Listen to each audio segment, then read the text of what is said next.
Good evening, everybody. Welcome to Ashtar Command Q&A. This is CmdrAleon, your host. Welcome to Ashtar Command Q&A. This is a night of Ashtar Command, everything, all Ashtar Command, and we're in the lighting mode to get you into the vibe. Hey, Cosmic Christie, Larry B. So we're not doing our normal stuff. Saturday nights, we don't do the normal discussions and interviews. Tonight is all Ashtar Command. Sunday night will be regular encounters, but Saturday night is everything about the space people, the star people, the Ashtar Command. And we celebrate that beautiful understanding. Rhonda, user 910, Aos, welcome. Lucas Jackson, welcome, brother. Everybody here. So we're in full Ashtar Command mode tonight. The commander is the CmdrAleon of the Ashtar Command. I always am, but tonight I really will be. Okay. Debbie, welcome. Earl, Basm, Chris, Day, Ripped, Gome, Bronx to Vegas. Everybody coming in here, welcome. And thank you so much for the gift. We appreciate it. And we're going to try to help people get through all the information and misinformation out there on the internet. Hey, Mary and Ray, good to see you, regarding the Ashtar Command. And it's going to be a good night. Saturday night, it's now 11:01 on the East Coast. You're watching the Ashtar Command Saturday night show. Marinee, welcome. Austin Artist, welcome. CH4NG, Ricky Dion, Half Pint, thank you for the gift of the heart ticket. Thank you. We appreciate that. Everybody coming. Tara, good evening. Hey, Terry, welcome.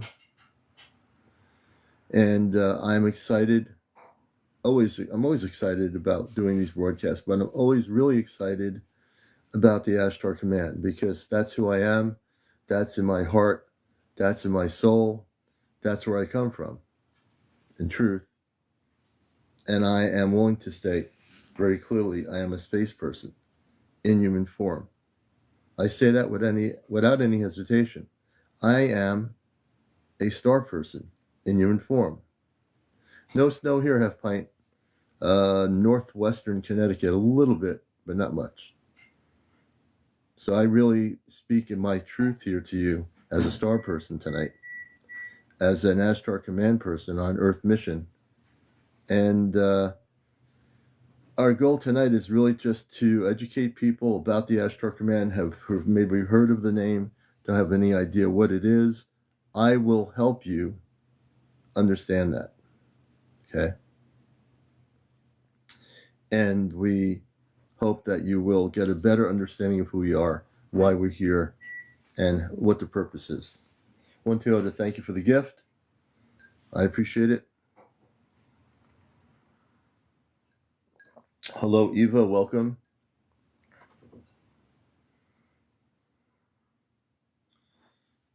And with everything going on, I will reiterate this most important thing. April, good evening. Jerry Black, good evening. Eva, good evening. Brenna, good evening. Paula, everyone around the world, good evening. And this is a special broadcast every Saturday night. And I am very much in my Ashtar Command mode. As you can hear my voice, I am speaking very clearly, very accurately, and every word I speak will be of the Ashtar Command tonight. I don't channel anything. I don't need to. I'm connected always by telepathic communications. Joe Tobin, good evening. And you definitely have a hello, Joe Tobin. Lavola, good evening. Everybody out there, David Brewer, good evening. So we hope that everyone will join us tonight. Hey, White Orchard, good evening. Catherine Johnson, good evening. Sandra, Hell on Heels, that's an interesting name. Ryan Storm, good evening. Joe, let's see. Peggy, hey, Peggy. Jersey for Life, good to see you. Linda Martinez, Penny Nichols, all the good people out there, wherever you are. There's so many good people coming in here, so we welcome you. So I would say, hey, Terry Venus, I would venture to say some of you are new to this. I don't assume anybody's constantly been watching this show or watching my broadcasts, but on Saturday nights tonight, you're going to be in for Ashtar Command night. Okay? Trent, good evening. Stephen Ernest, thank you. I appreciate that, Steve. Stargazer, good to see you. Karen, good evening. Gracie, Linda, Susie Q. Hey, Susie Q. Tommy's Shop. Hey, Tommy's Shop. Good to see you, brother. Toss Videos. Good evening, Toss Videos. Hey, Mahan Suk, brother. Good to see you. Good to see you, brother. Thomas Jewell. Tommy Henniger. Roy H. Rita Sandlers. Good to see you. Blessings to you. One Pizza Guy. Good. Good to see you. And I like pizza, so there you go. Jack Neely. Half Pint. Joe Tobin. User Brent Benito. Good to see all of you here. I know people are really concerned about a few things. I know there's a lot of concern. And I'm going to address that on behalf of the Ashtar Command because I'm now operating in my Ashtar Command consciousness. They are watching me on their monitoring screens on a ship right now.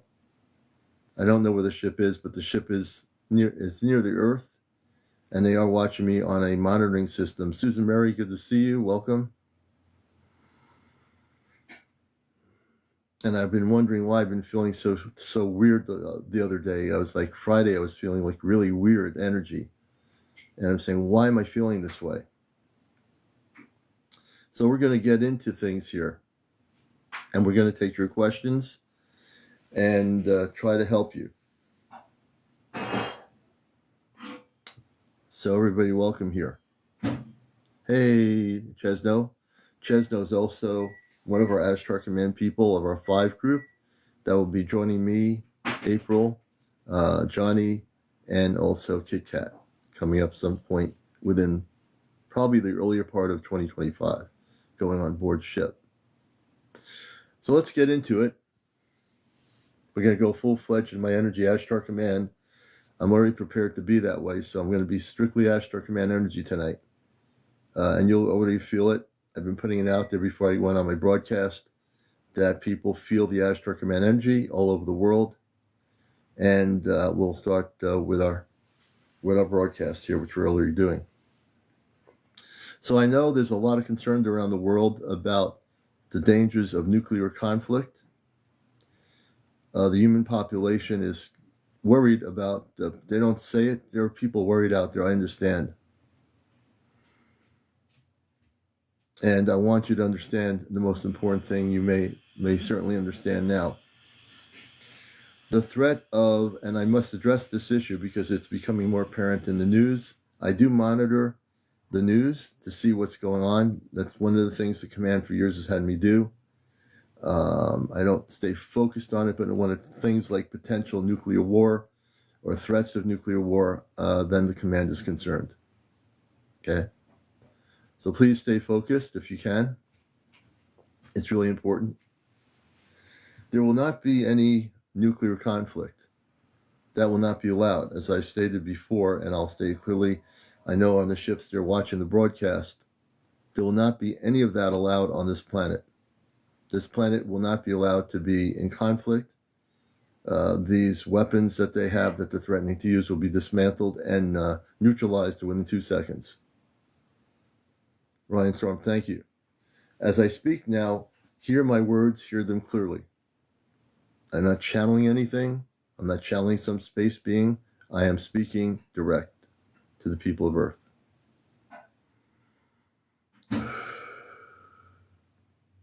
You have nothing to fear or worry about. And if you fear, you need to tell your mind to drop the fear. Your biggest strength as human beings is to live and celebrate life. To live and celebrate who you are. Do you understand? Your purpose here is to evolve into a much higher state of consciousness. For those that wish on your planet to create fear and threaten words of nuclear war and that they have nuclear missiles, that is a fear-based thing they're using to get leverage over another potential country on your planet. It would be insane for them to even try to attempt to use these nuclear weapons.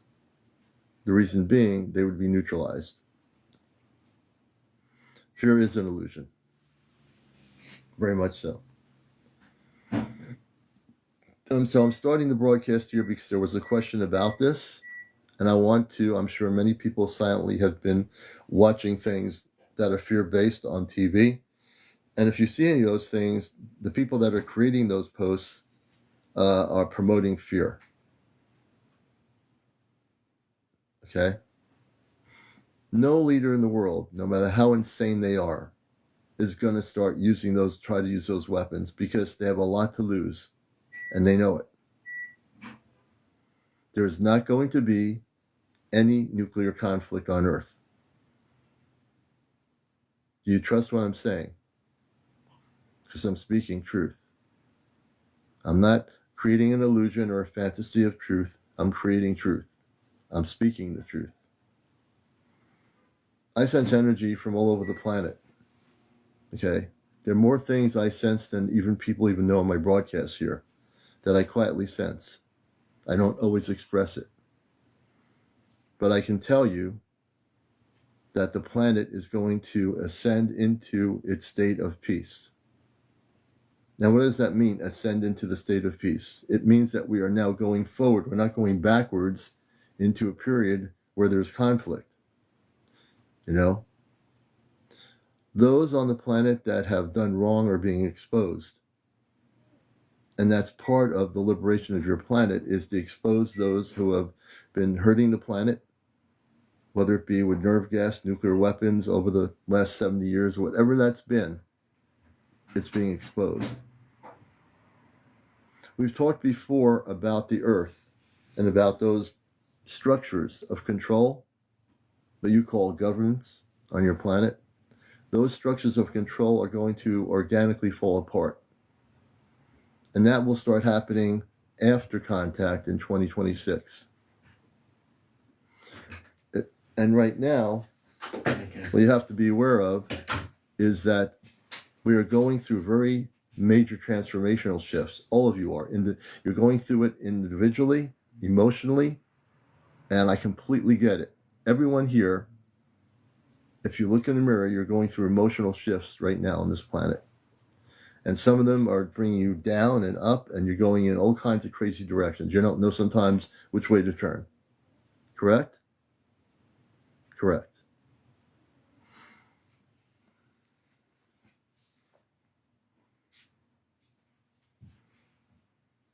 So I do feel the energies more than anybody knows. I feel the energies over the planet. Sometimes I have to go into a meditation state just to separate myself from the energies, because they affect me, because they affect the planet, and they affect you, and we all affect each other. We all do, every one of us. Palladium rainbow, yes. So with all the stuff out there, all the promotional videos and creations on YouTube and TikTok or wherever, people promoting fear-based videos, and I just saw another one with ominous music making it look like there was going to be a nuclear war. There's not going to be a nuclear war. Why people create fear-based videos, I don't understand it.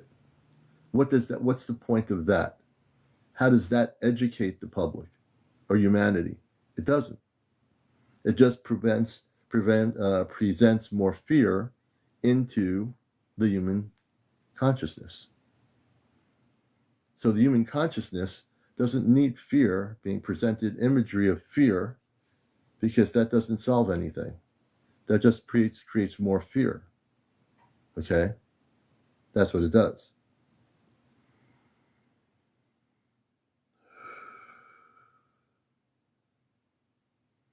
So I knew I came on here tonight to start with a message. And my message has been one that I've been feeling all day long before I came on tonight. So when I feel the message, I present the message. So you now know the message of what I speak. So you know. Scooby-Doo, true.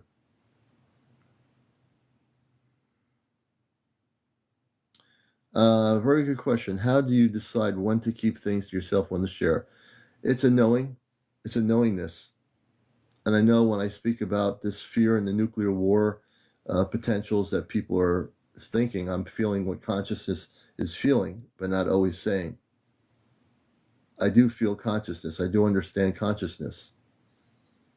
And by understanding human consciousness, I do know that there's a percentage of our society of 8 billion people that know and are in fear of conflict. But they don't know that there won't be any conflict because it won't be allowed. They don't know any better. They know only what they're told on the news in their countries. Yeah, little Leah, true. Very true. So my message is to you of Earth is one of hope, understanding, and light. There's too much negativity, too much fear-based stuff, too much imagery of negativity of extraterrestrial intelligence all over the place.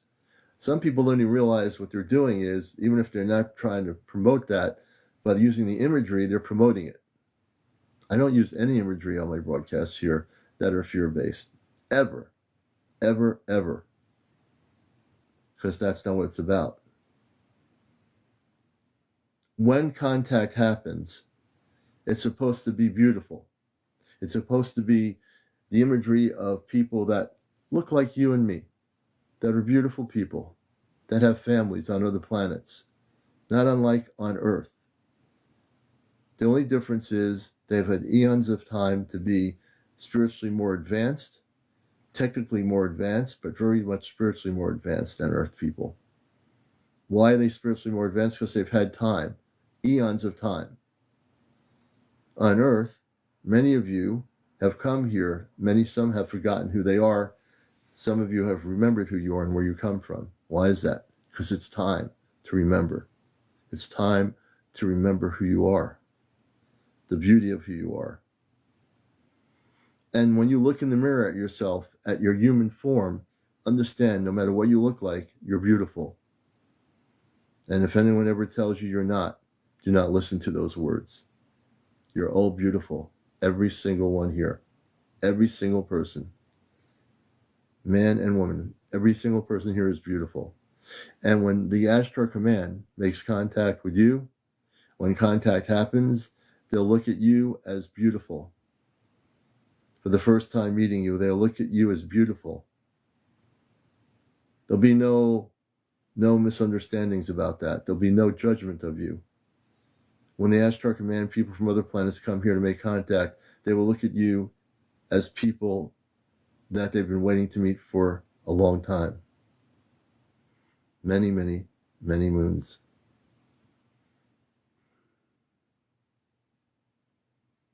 No racial problems on other planets. Only on Earth have you created these things.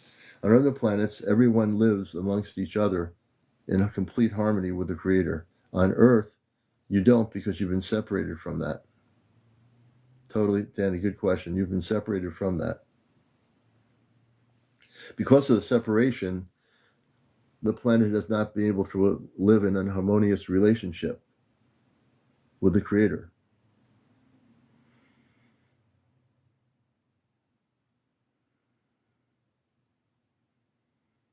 Thank you.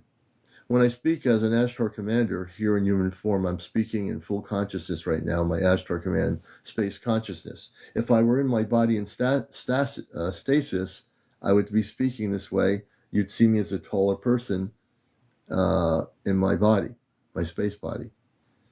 My consciousness is here in this form, and I speak to you in that consciousness. Now, whether you understand why this is happening or how I'm able to do this, don't think too hard about it, because you're never going to figure it out.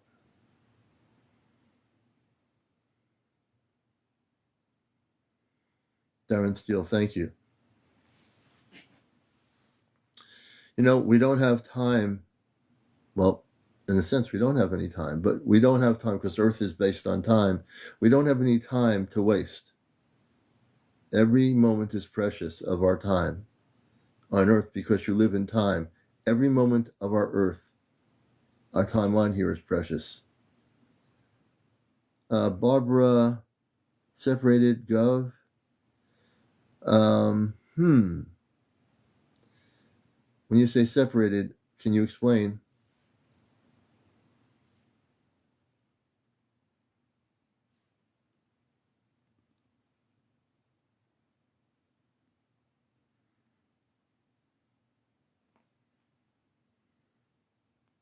Barbara, I'm going to bring you up here, and I will entertain questions here live on the screen. I'll bring people up if you have a question I think I need to not quite understand.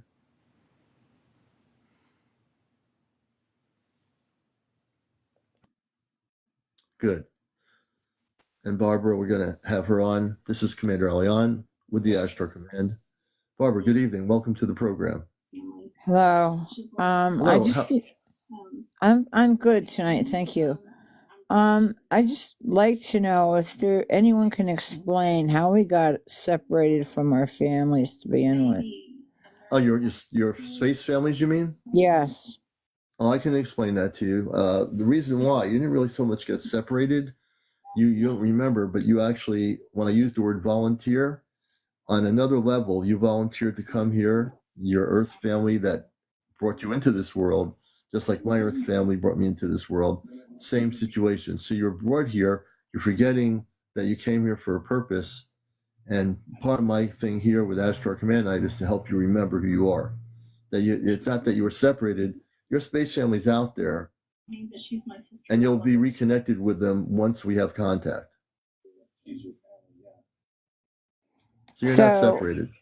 Okay, so are you talking like parental Yes. beings, or are you talking more loosely? No, I'm talking both in a general term, star family meaning you're from another star system, yes. And I'm also talking that everybody out here, whether you remember it or not, you have biological Earth parents, you have also cosmically biological space parents somewhere in the universe. I'm speaking both. Okay, thank you for answering that. No, I had to do it this way because I didn't get the question really. I love to have the conversation this way. I hope that makes it more clear. Yes, it really does. Thank you. Hey, Barbara, thank you so much. I appreciate you. All right, Barbara, I'll bring you down. Thank you so much. Bye-bye. Okay, and if I don't understand your question, I'll bring you up here. My goal is to educate as many people about the Ashtar Command as possible and about the mission and about what's going on. So yes. And that, again, I want to state this clearly. Every one of you who doesn't understand why you're here or why you have Earth parents, but you don't know the fact that you have biological space parents, you do. Every single person here, somewhere in the universe, has biological space parents and not just a mother and father on Earth. You didn't know that, did you? But you do now. Yes, chaos. You are God and God is you. You are God experiencing life, third dimension. Do you agree? We are all a part of God. We're all created by God. All the planets, every life form is created by God, including us. We're all created and all connected. There's no separation. Was Gilgamesh an extraterrestrial? Tattoos by JC? I don't know. If he was having a human experience, he might have had a space family off planet. I really don't know. That's a good question. A good question.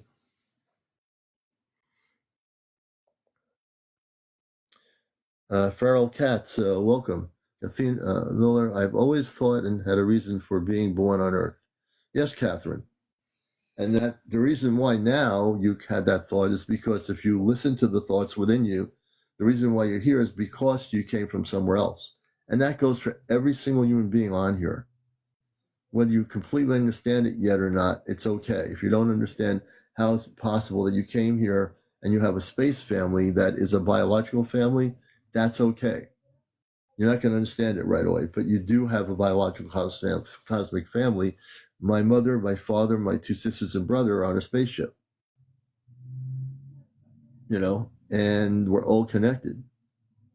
And Mahansuk's right. We're raising our vibrations, coming together in love and light service. Very well said, brother. And this is the time to be alive. This is a great time to be here, regardless of all the fear-based stuff out there on the media. Try not to tune into it. Try not to get, sucked into that, because it's out there. It's on YouTube. It's here on TikTok. It's on social media. It's everywhere. But if you stay connected and you listen to these words I'm speaking tonight, you'll not have anything to fear. Pink tea, the way to do that is really through meditation. Matter of fact, pink tea, I'm going to bring pink tea up here. And like I said, I am bringing people up here to try to answer their questions as best I can.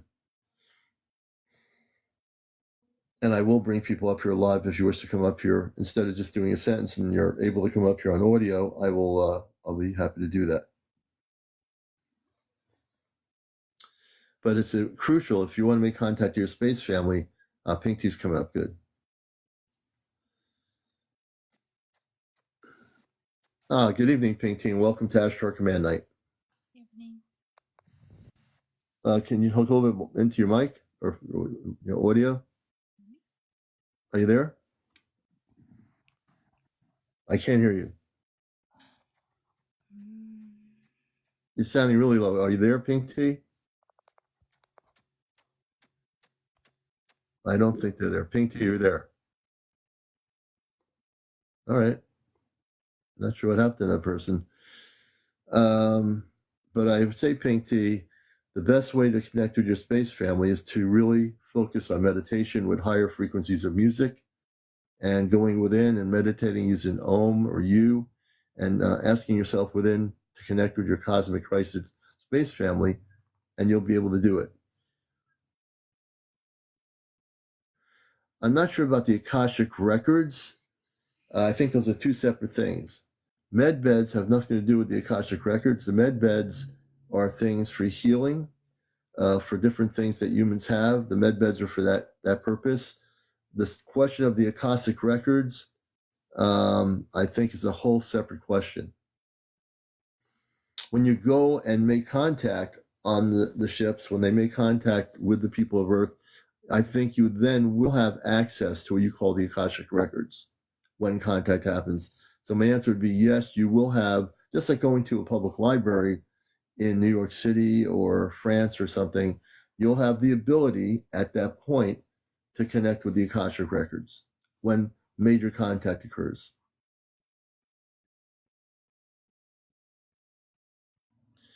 Chaos says the Anunnaki altered our DNA and put caps on it, which shortened our lifespan. No, that's not true. Let me bring Chaos up here. So we're going to give a little bit of educational lesson here. Chaos, come on up. The commander is going to use some real information. So wherever you heard that information, I know it didn't come from you. Chaos, the Anunnaki altered our DNA and put caps? No. The Anunnaki are with the Ashtar Command. They didn't alter anything. They didn't alter our DNA or anything.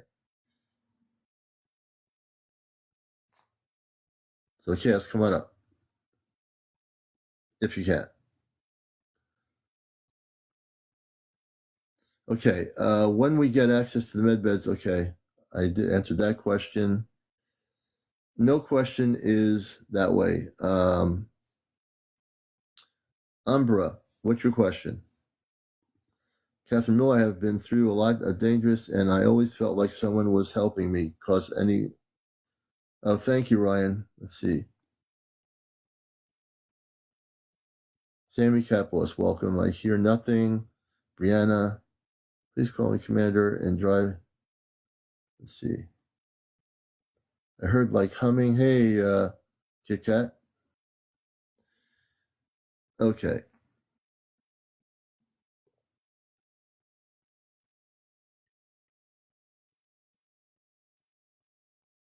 I'm looking at questions here. Let's see. The Mad Genius Galactic Ashtar Commander is 8 feet, giant from Mars. He is not currently wearing his spacesuit. Trying to catch up here. Oh, midnight, yeah. You have a spaceship over your house. I believe that. So the Akashic records will be definitely available to people once we have contact. That will be part of your learning experience. You're not going to be separated from all these things, because the reason why there's going to be contact is not to separate you, but to include you in understanding who you are. Okay?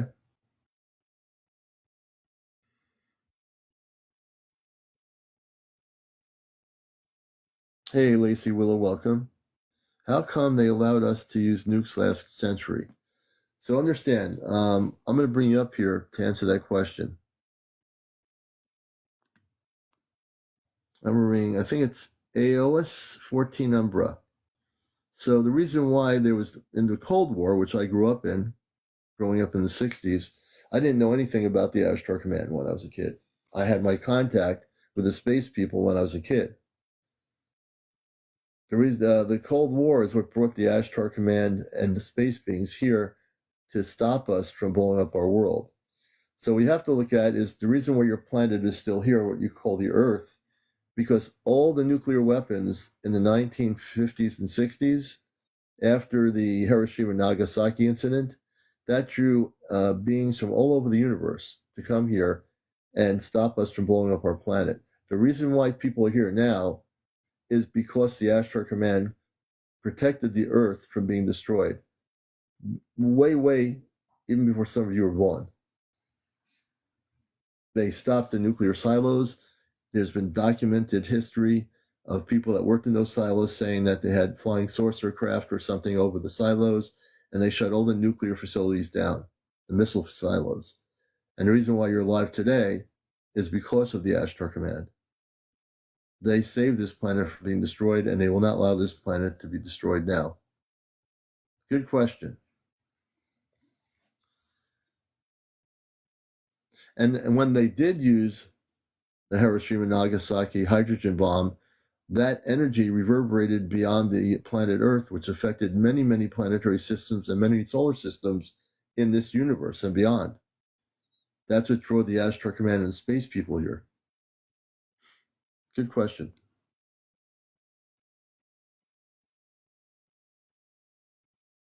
Not just a cold welcome. Hey, Dublin Island. Hey, Ryan.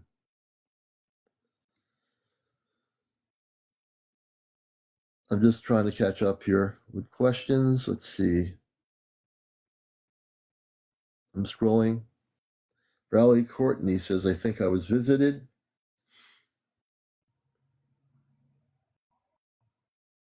I'm kind of almost caught up with questions here, I think. So when do I put my spacesuit on? When I go on the ship. I know Chesno, who's here, myself, Kit Kat. We all will actually, when we walk into the ship, as April has, once we walk into the ship, we will actually have our spacesuit on us automatically. So that's when we'll put our spacesuit on, when we go on our ship for the first time, when we have physical contact. Right now, Chesno, myself, and Johnny and Kit Kat have been astral traveling on the ship many times, but not physically there. So to answer your question, Mad Genius, when we physically go, everybody, on the ship at some point in 2025, and it'll be multiple times, we'll be going into what they call a spacesuit.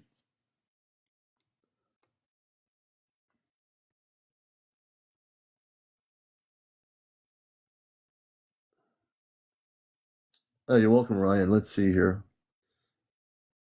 I'm not sure what's going on with April. I've been in touch with her. I know a lot of stuff's going on in family-wise. So when she can get on here, she will, and I'm sure she'll be on here when she can. And we've been in touch with her earlier, messaging her, so she knows.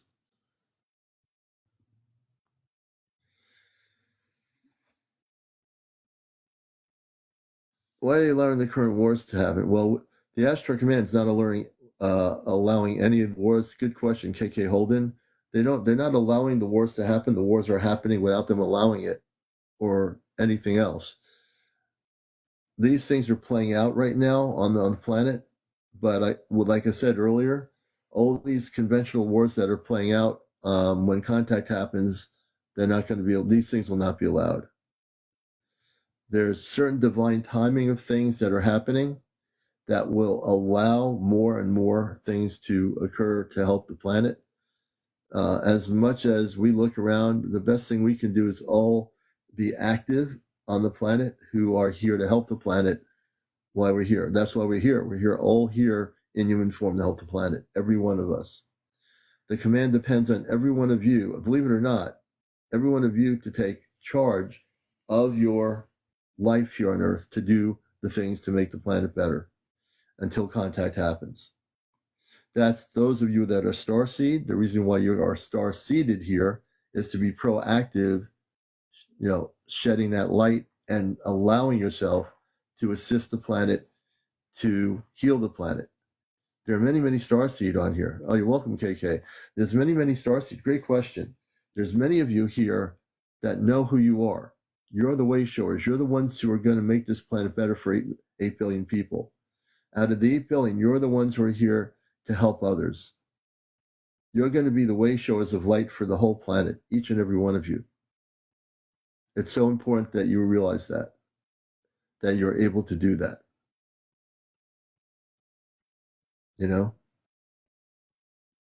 I can't stress that enough. And that's a good reason why I'm here. It took me time to understand until I became old enough to understand about what that is. Now, there's a woman, a dear friend of mine, who is named Ashtar Athena. I'm going to show you a picture. I'm going to show you a picture of me in my, I made this picture many years ago, not too many years ago. Let me see here. I'm going to show you this picture.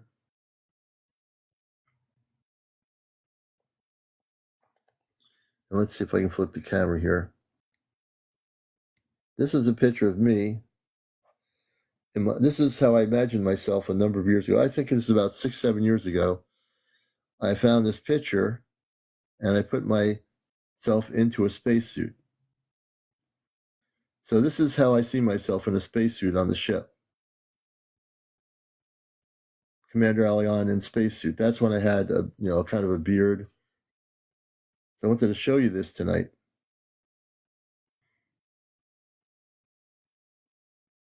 So this is how I see myself in my space body. Whoops. Just like this. You couldn't have made this up. I was guided to find this picture, and then I added my physical form to it.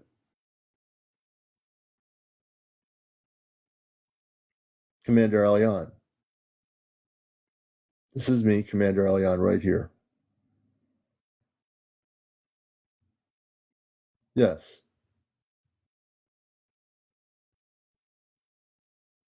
Yes.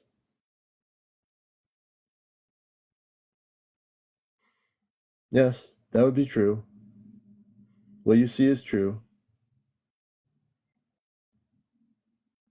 Not too blurry, Carissa.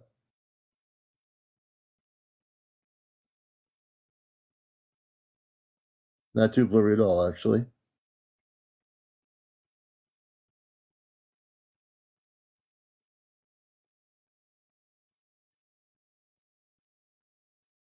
Thank you. Yes. And if she was here, she would tell you that. That is her. I mean, I would never have known that.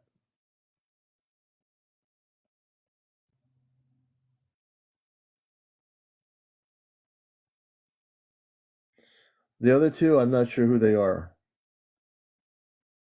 Actually.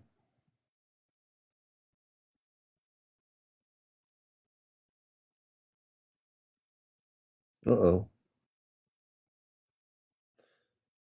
Yeah, that's Chesno and Kit Kat. That's right. If you ever see Chesno's face, that would be Chesno. And there's Kit Kat right there. I've met Kit Kat. She looks just like that. That's Kit Kat.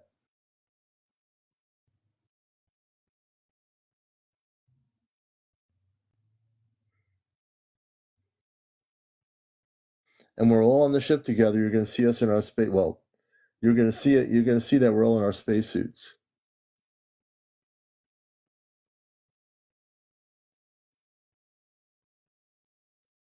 I was guided tonight by the command to show you this picture. Earlier this evening, I found it. Kit Kat with blonde hair. Uh-oh, low battery. I got to charge this up. Let me go back to the other mode.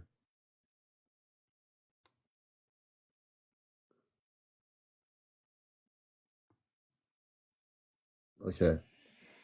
I got to charge this up. So we're going to put the charger on here.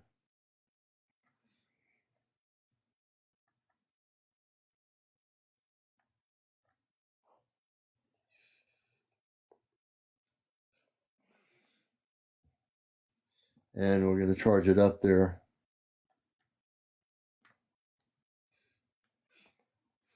Evidently, I was on low charge. And now I will be on. Oh.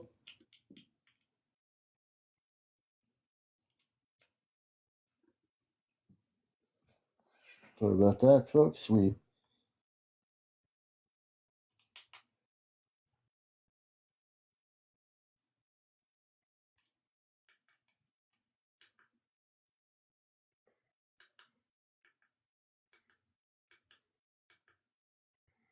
There we go. Wait a minute. We've lost the stars.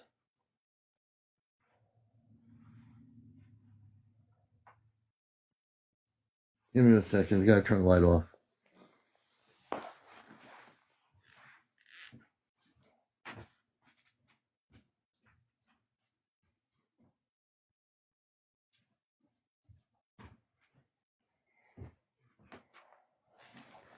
Okay, we're back. That kind of distorted things a little bit. Let's just do this here. A little bit of a.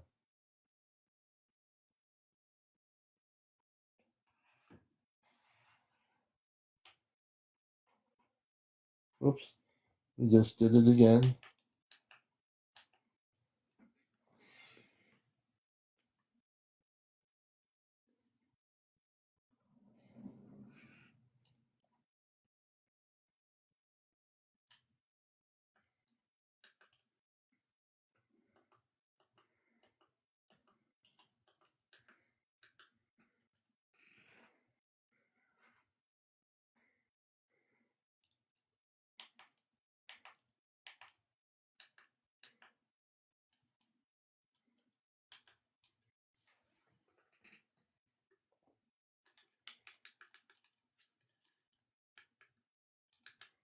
Give me a second here.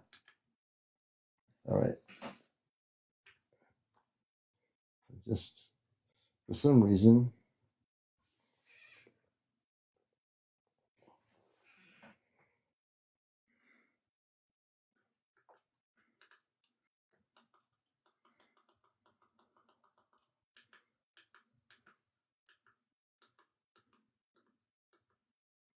There we go. All right. Enough of that. Good evening, everybody. And I just had to play around with the lighting here for a minute, but we're back where we need to be.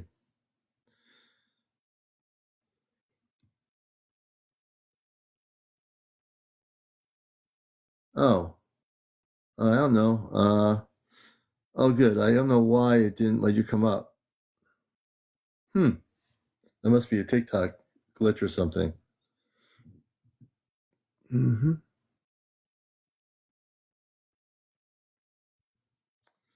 Well, I'm glad you asked the question. Thank you, everybody, for the gifts. And we're having a really good night. And if you wish to ask me directly your questions regarding Ashtar Command related questions, and if you have over 50 followers, you can come up here. But make sure no cursing, no smoking on the show, no foul language, no drugs, no drunks, no paranormal discussion, no politics, and no religion here. This is Ashtar Command Night, and we're here focused on that.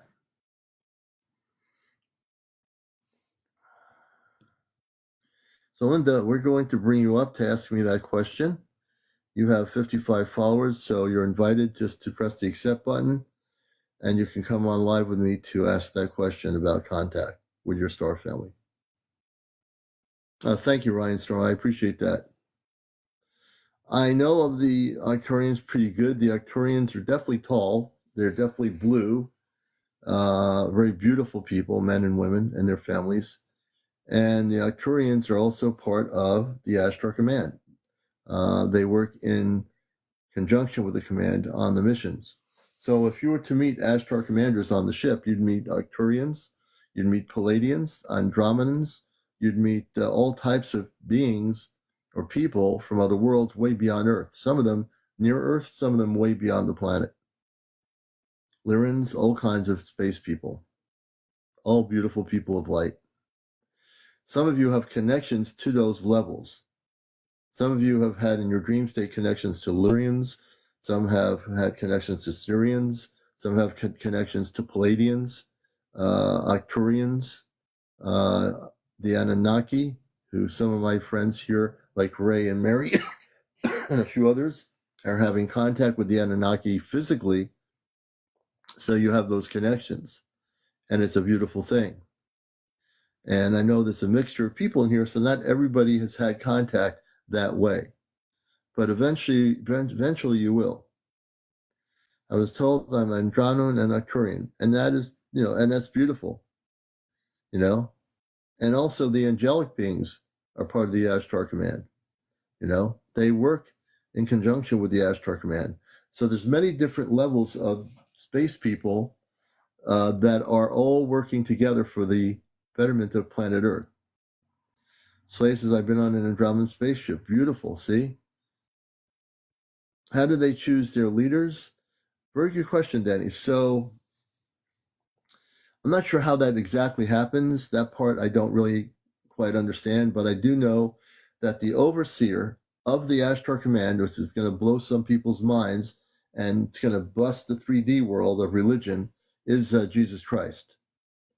So believe it or not, Jesus Christ oversees the whole Ashtar Command, the whole thing. He oversees all the councils. He oversees every single aspect of the Ashtar Command. And Jesus, yep. And Earth-based on Earth, you've been taught to believe that Jesus in Hollywood movies was on a cross, was crucified with nails in his hands and whatever. That's misinformation, misguided information on the Earth. A matter of fact, April has been on the ship many times and actually seen Ashtar. Well, she's seen Ashtar too. She's actually seen Jesus on the ship. And if she were here now, she would tell you that she has met Jesus. And he's a very beautiful, funny, fascinating kind of person to understand and meet. Wearing very comfortable clothing. He's not walking around with nails in his head or in his hands, unlike on Earth-based religion's perception and Hollywood movies' perception of who Jesus is. He is very much the overseer of the Ashtar Command. Unlike on Earth, you have what you call Earth governments. You have presidents, prime ministers, queens, and kings. It doesn't operate that way in space. There's not this egotistical thing like Jesus Christ has got an ego. There is no ego. He just happens to be the overseer of all the galactic forces of light. And whatever you hear out there, whatever you see out there from other people having agendas about space people, if it doesn't have an inclusiveness without ego, don't believe it. It's not true. Inclusiveness without ego. If that person is presenting something about and saying their group is the group, and they're like going headstrong on it, don't believe it. Because when people start doing that, it's not coming from love or from understanding or even the light. It's coming from ego. And there's a lot of that on social media. A lot of it. And you've all seen it. You've seen it. Now, the beautiful thing is, speaking of love and light, between this weekend, most definitely next weekend, the room I am in is going to be switched over with a whole bunch of crystals. My meditation room is going in here. You think it's amped up right now. When we get this thing set up the way it's going to be set up, on Saturday night, you're going to see the way this room is going to be. It's going to blow your mind. It's going to blow your mind. Every ET crystal, every crystal I have in the last 20 years is extraterrestrial, high vibrational frequencies. When we have it set up, you're going to all see it on screen. It's going to be the most beautiful. It's almost going to be like being in a spaceship. It's going to be that good.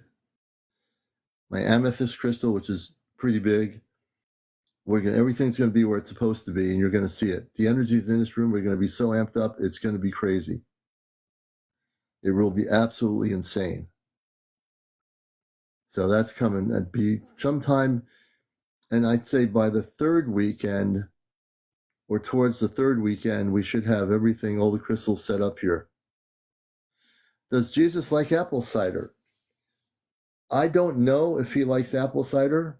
He might. I have no idea. When I go on ship and I get to meet Jesus, I will ask Jesus if he likes apple cider. I will actually promise you, when I go on the ship with Chesno and Kit Kat, Johnny and April, I will ask Jesus if he's in the ship, if he likes apple cider. That'll be one of my first questions. But my other question will be, does he like watermelon? That'll be my second question.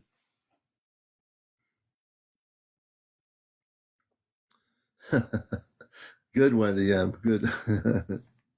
I love it. I love it. And most of all, we all are going through things in our lives, every one of you. On the earth-based living situation, we're all going through earth-based situations on earth, right? We're all going through different things. Sometimes we have great emotions. Sometimes we're sad. Sometimes we have arguments with family members. All these things, earthbound things, we're going through the earth-based experience. But understand, even though we're going through that, at the end of the day, when you are now alone without having these arguments with family members or friends or other people, or getting stuck in traffic or whatever's going on, when you're by yourself, that's your moment when you can sit down by yourself and have that experience. So Randy is actually going to be going back to Earth. Bye-bye, Randy. Randy's now gone. I'm sorry to hear that, Rachel. Well, hopefully, being here with us on Ashtar Command Night, we can uplift your spirits onto a cosmic level where you can feel love and light and know that everyone loves you. We all love you, and I'm sorry that happened to you back a couple of years ago. We love you. We all love you. And that's what it's all about. It's about love, you see. The one thing is to love each other. Your birthday's in 7 minutes, Alpha Moon. Well, a collective love and happy birthday to you. Rachel Moon, happy birthday to you. And that's really the beauty of life, is that we can come together, I can sit here so long and just feel completely in communal harmony with everyone here, which I am. So, Valerie Courtney, the way you're connecting with Jesus or the higher power, it's not so much a higher power. The first thing you need to do is connect with your cosmic self. A lot of people on earth don't connect with the cosmic self, or the higher self, as I call it. If you learn how to connect with your higher self, that's going within yourself, realizing it's not your brain you're connecting with, it's your higher self. Now, some people call it the soul. Some people call it the light body, or the higher self. It's all the same thing. If you learn how to connect with your higher self through using higher vibrational frequencies of ambient music, that will get you to a peaceful state of mind in your consciousness, where you can ask yourself, I wish to connect with my higher self. Your higher self is always there in everybody. Everybody has a higher self. We don't always connect with it because we don't even ask our higher self, hello, how are you? I wish to connect with you. I know I've been thinking a lot. Now I want to connect with my higher self. Do you understand? You know what the higher self is?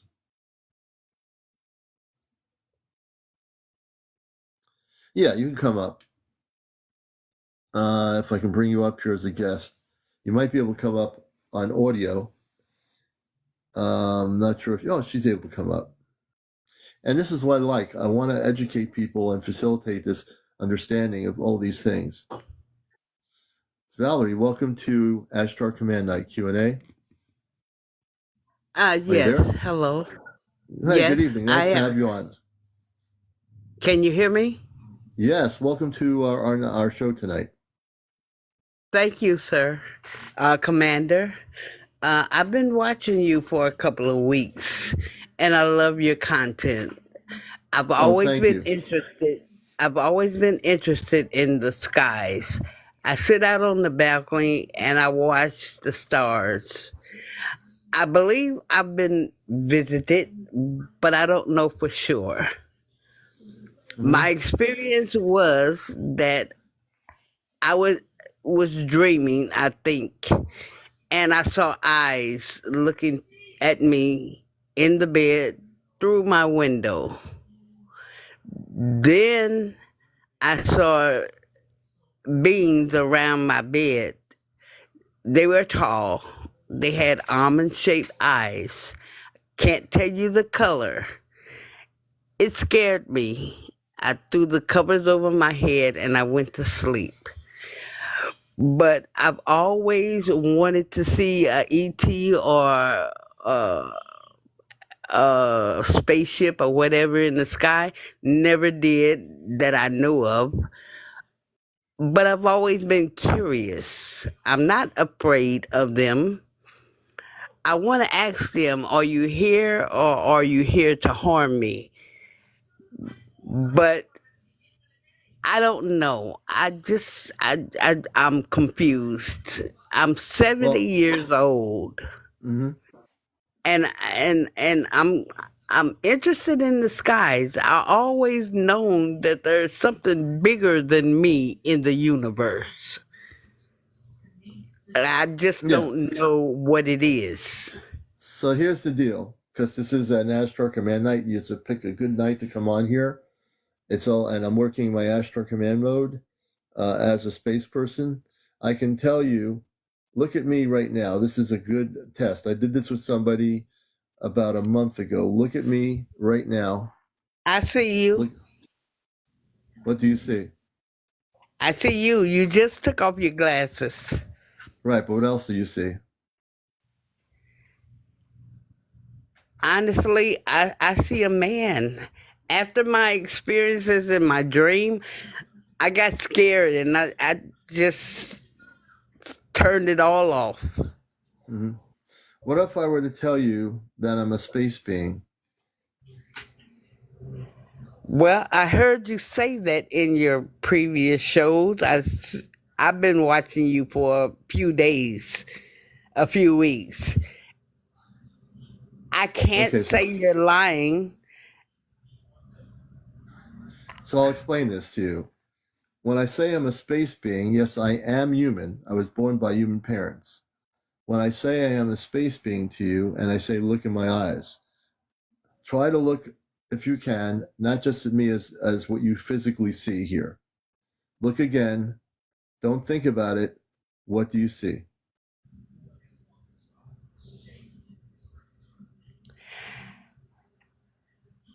Honestly, I can't see your eyes. All I can see is a man Okay. with curly hair. Okay. That's fine. What I see in you is a person that is a beautiful being.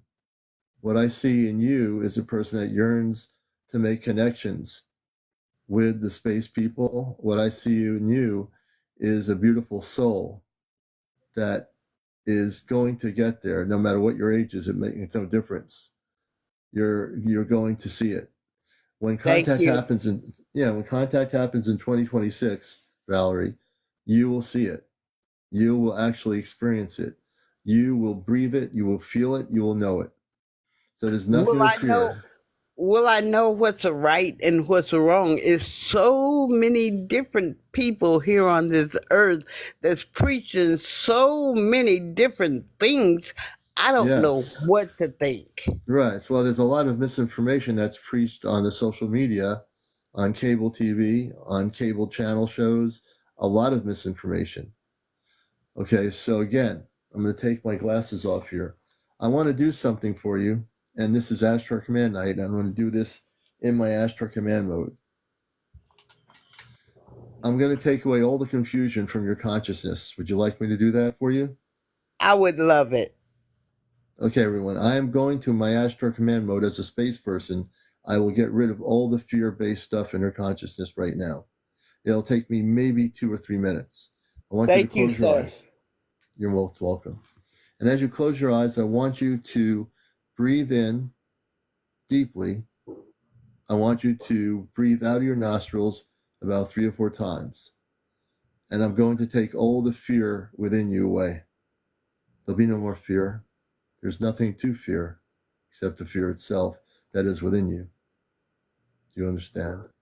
Yes, sir. When you're at peace, let me know. I'm at peace, Commander. Okay. You can see my hands here.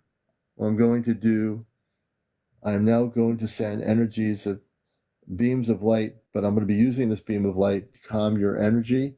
I'm going to clear your brain of all the fear right now. Thank you. Without my glasses on, you're going to see me as I am. My eyes are closed. Keep them closed. Don't think. Allow me just to do this for you. This is my gift to you from the Ashtar Command level.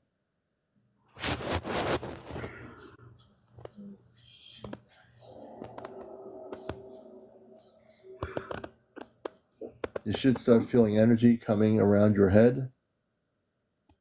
Don't think about it, just feel it. Don't think about it, just feel.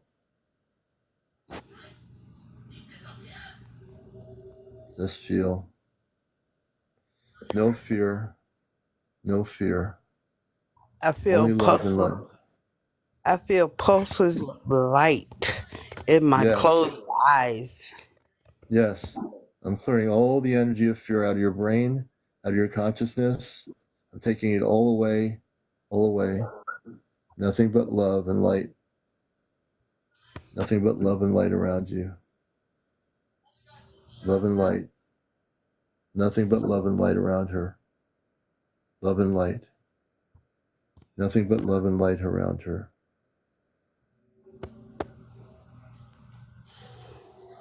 Mm. And when you go to sleep tonight, Valerie, you'll have nothing but beautiful dreams, no fear. Your dreams will all be beautiful now. Can I open my eyes? In just a moment. Okay. You may open your eyes now. Commander, when I had my eyes closed at almost the ending, I had a pulse of light come through my closed eyes. And I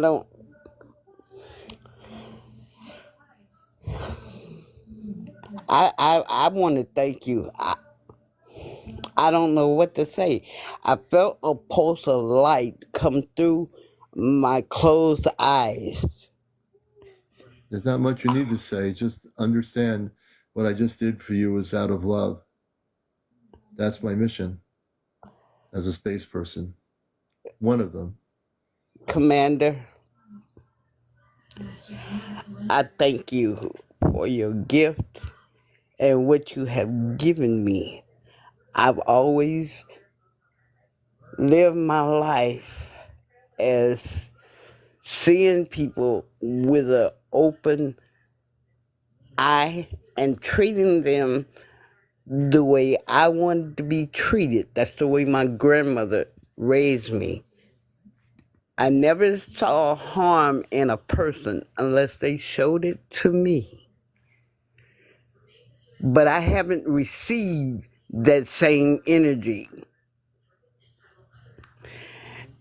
All I want to do is be peaceful and feel loved like I love other people.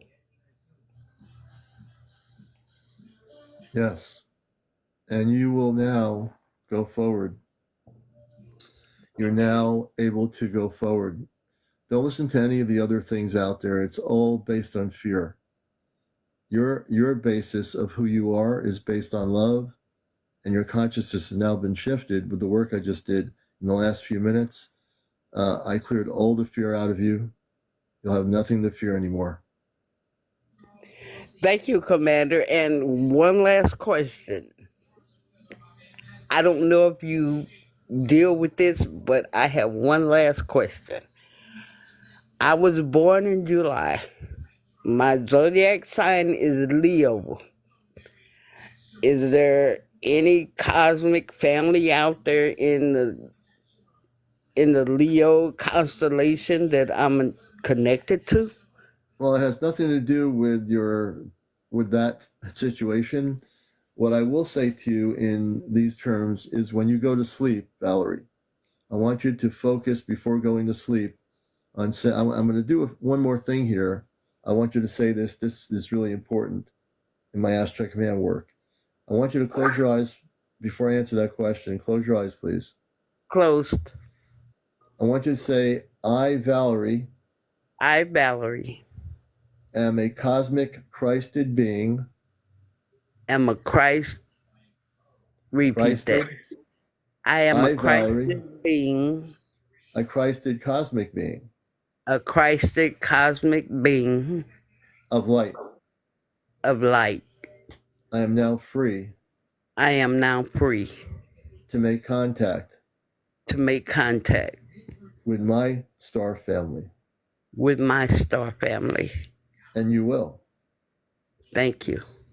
All right. And I want you, when you go to meditate, when you go to sleep at night, now all you have to do is saying to yourself, connect with your higher self and say, higher self, please connect me with my star family, my Christed star family. It might not happen right away, but everybody, as I said on this Ashtar broadcast, has a connection to the stars, and that means to a star family. All right? Yes, sir. And I've been looking at the stars forever to try to find anything. Yeah. And you also can check in with my friend April, Friends with Fairies 1111, when she's on and I'm not on. Check in with her, and she can also help facilitate helping you too. Thank you, Commander. All right, Valerie, thank everything you just done. And I believe in you. Thank you so much. But I want you to believe in yourself too. I do. Okay, good. All right. I'm going to bring Valerie down. You're welcome. Okay. And this is Ashtar Command Night, and this is everything Ashtar Command. And I'm here to help the people of the earth. I'm operating in full Ashtar Command mode here. So welcome. It's good to see all of you, wherever you may be. And I've got my apple cider, but I've been really haven't drinking too much of it yet. I'm not doing any calls on audio, Helen, unfortunately. I'm not actually doing that. I'm doing everything here on this level. I'm Irishman 9056, going to heal the human body. I don't think I can. But I also think, because the Ashtar Command and my family are watching this on a spaceship, I don't think they've given me that ability. And if we have some trolls, let me know where the trolls are, and we'll take them out. My people that are the moderators look for the trolls. And if there are any trolls in here, just block them if they're trolls. All right.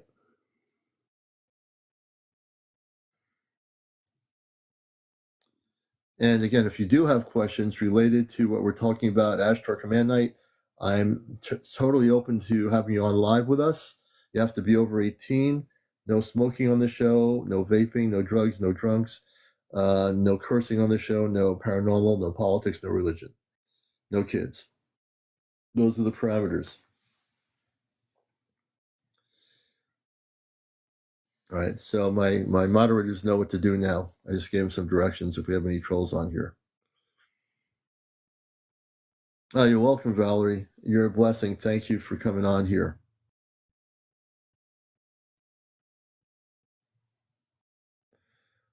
And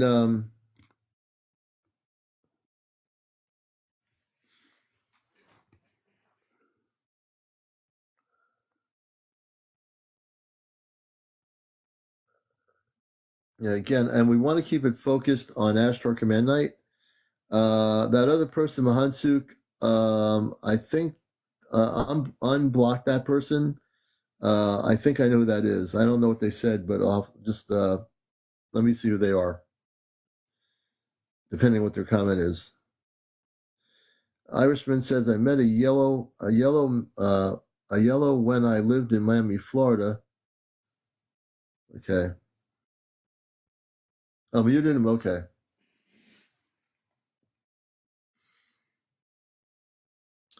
You're all right, Eeyore. You're okay. I think Eeyore, you're okay, Eeyore.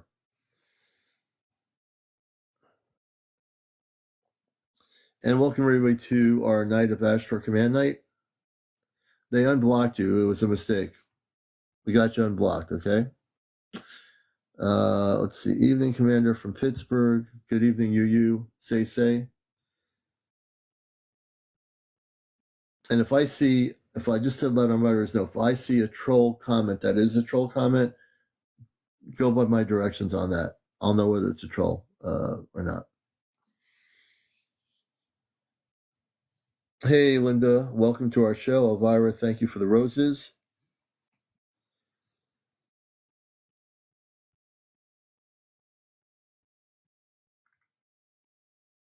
Yeah, so we're kind of staying away from all that stuff, but I will tell you this, that the Ashtar Command has been diligent in making sure that the negative ETs leave the planet. So what you're seeing now is an exodus of many of these ETs. Some of them are trying to stay on the planet and do what they do, but I can tell you from an Ashtar Command perspective that they are being taken off planet as we speak. And that's being done all over the world. And if there are negative ETs that have been recently trying to interfere with your lives, Sunday night, I will deal with that situation. Okay? But they are being taken off. If you listen to my broadcast or April's broadcast related to that question, we can tell you that they have been taken off planet and removed.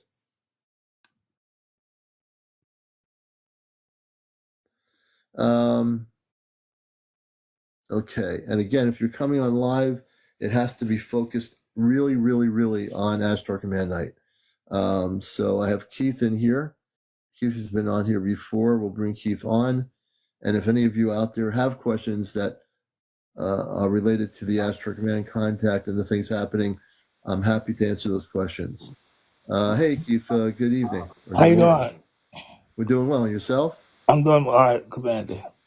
I was trying to get on And here like 4 days ago. See, I'm paralyzed on my left side, so when I text, I got a voice text. It don't come out bad all the okay, time. I got you. Yeah, I was saying Well, I had a thing going on with me when I was I'm 62 years old right now. mm-hmm, When I was in my teen, I would go home. I was with my mom. We go home, go to bed. I'm laying in bed. Next thing I can't move. It seems like something holding me down. And that years went by. I had a stroke 4 years ago, 2020. mm-hmm, So I'm in the hospital, I'm doing everything. But this year, it just got real wild in here. Because I live with my daughter and my grandkid, they taking care of me. But mm-hmm, the kicker is, I went to sleep one day. I was taking a nap. I used to sleep with a cover over my head. Something was holding me down. And I felt it grab my legs. So I started sleeping with the cover over my head. mm-hmm. As time went on, I started seeing people in my room watch me. I'm looking, so what's going on here? Walking right past me, going through the wall. And then, it's like I was on a ship or something in my room, because my room was my room, but it looked like it was a ship. Because I had writing all on the wall and on the ceiling, like Egyptian writing. It So really, you were taken on a ship. I think I was. I really do. Oh, I One know day, you were. uh, You were definitely taken on a ship. And the fact is, and again, I'm in my Ashtar Command mode 100% tonight. So when you were taken on the ship, what happened? well, this happened to me. I'm in my bed. I got a hospital bed in my room. I looked up towards the window. It was like two long beds in there. This, ET looked at me, and the ET was like white, the color white. It was that color. That's the color white it was. And what did they look like? Did they have round heads? I couldn't really tell because he laid down. He was laying down. He like leaned his head over a little bit. I couldn't really see. I just know Mm-hmm. he was white, like white color, white. And were they forcing you to lay down? No. One time I woke up, it was like on my side of my bed. I know nobody could stand there. It was like three of them. When I looked, they had a suit on. When I looked, wasn't no hands there though. So I just went back to sleep. Wait a minute. Are you saying that the three space people you saw had a spacesuit on? They had a suit on, Okay. a human suit, you know. A human suit. Like we wear, you know. Mm-hmm. And then I look at the end of it, wasn't no hands there. It scared me. And so I went to Mm-hmm. the hospital, right? Because I had a lot of fluid on. I had to go to the hospital. So I'm in the hospital. The first 2 days, it was all right. Third day, I woke up, I see one person sitting on this side, another person sitting on the side of me. And I look up and I see them all around me, right? But this is the kick that killed me. They start coming in the room. I'm looking at them. I said, they must have, this is my suggestion, I came to myself. They must have seen me in the room and found out I was in the hospital, they can't even see me. That's where I took it. But every time I wake up, they always watch me. Like just, keep an So eye on me. were these men wearing like a regular black suit, Like it was a brown suit. a brown suit? One was the first one when I could see. Mm-hmm. Like Were they? So did they look like they were humans or look like they were extraterrestrials? no, I ain't see their face. You didn't see their face. No, because I can't turn, I see I'm paralyzed on my left side because I can't turn I'm like, sorry to hear that. when I wake up, I put a camera in my bed, right? I'm going to take a picture of it. But when you wake up, you got to stretch. You just can't jump up. Another Mm-hmm. thing was, I just tell my daughter, my daughter said, Dad, you sleep. I said, I started getting mad. I told my boy, my best friend about this. I started getting mad. So I stopped telling them about it. I kept it to myself. I said, I get tired of arguing about somebody who don't believe something. And I know what I'm saying. Mm-hmm. You know? So let me ask you a question. Are you still having, and again, and this is Ashtar Command night, and Yes. I'm fully activated in my my Ashtar Command energies here. So Right. welcome everybody to Ashtar Command night. So are you still having that happen to you? I see them every night. Every night. You see them every night. I mean, every night in the morning, like when I wake up in the middle of the night, I look around, they looking at me. I'm all over. Right. So how would you like to see that stop? Yeah, and Since we're here doing it, I got how a would you pain like? about it. How would you like me to stop all that? Yeah, I love that. But I got a pain on my little side. It's like something in there. But I went to the hospital 3 times to find out what it is. They gonna tell me I pulled a muscle. How I pull a muscle? Give me pain pills. The pills don't do nothing for it. I got this pain to the day and it's killing me. Mm-hmm. Pain hurt real bad. All right, so here's what I like to do because I am definitely operating in my Ashtar Command consciousness 100%. I'm not talking in my human consciousness right now. I'm fully activated in the human body as a space person. And I think I would like to help you. Part of Okay. my goal tonight is to educate people about contact, about all these things, but I'm also here to make sure that you are okay. Uh, And I can do that, you know? So I want you to close your eyes, okay? And what we're going to do is clean out whatever they did to you. And by the time I get done, if you were implanted, we're going to destroy the implant. I'm working 100% fully activated right now in my Ashtar Command mode here in this human form. So I want you to close your eyes, and I want you to breathe in and out of your nostrils about 3 or 4 times, please.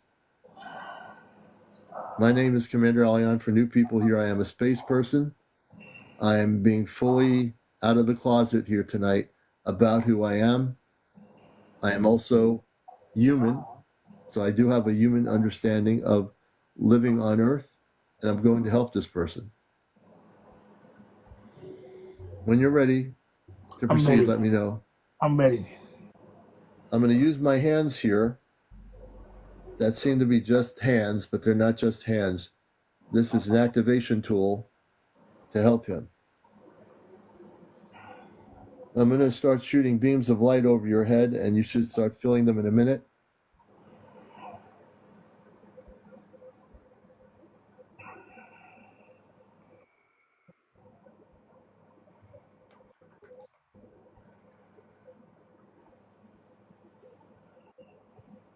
Tell me when you start feeling it.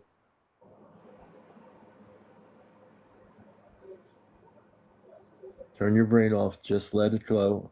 Just go with the flow. I'm going to amp it up now.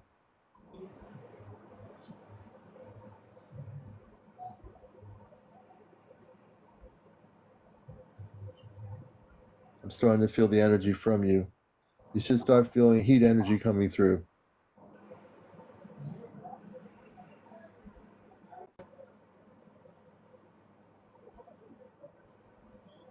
All right. Are you feeling it now? Yes. Okay, we're going to go slowly down through your head. And I'm going to use a lot of energy of light in your body. As I'm going around your head, I'm going to look for an implant. And when you tell me, when my light beams of light hit it, you're going to say, stop, meaning that I found it. Mm-hmm. What we're going to do for you in my Ashtar Command mode is we're going to destroy the implant. We're going to clear the energy within your body of what they did to you. And by the time you get off of the live broadcast, you're going to be at least not having that problem anymore, what they did.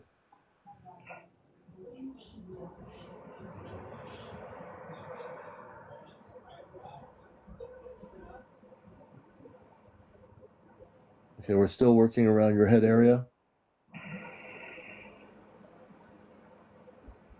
I'm working now around your neck area, going towards your back. You tell me when to stop.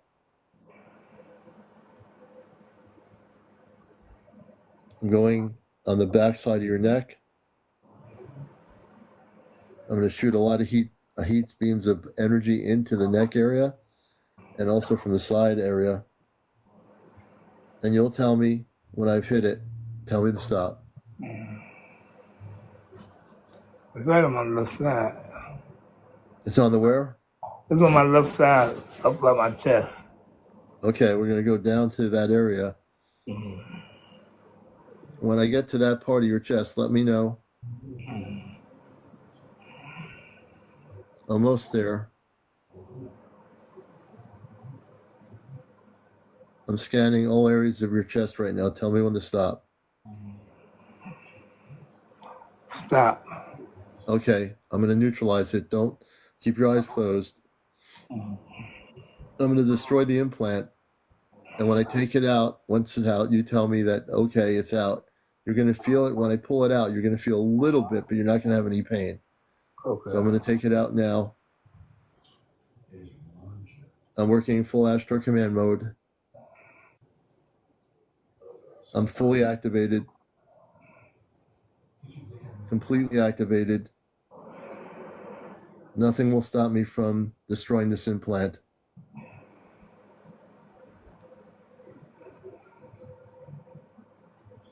Almost out. No, I'm not a guru. I'm actually a space person.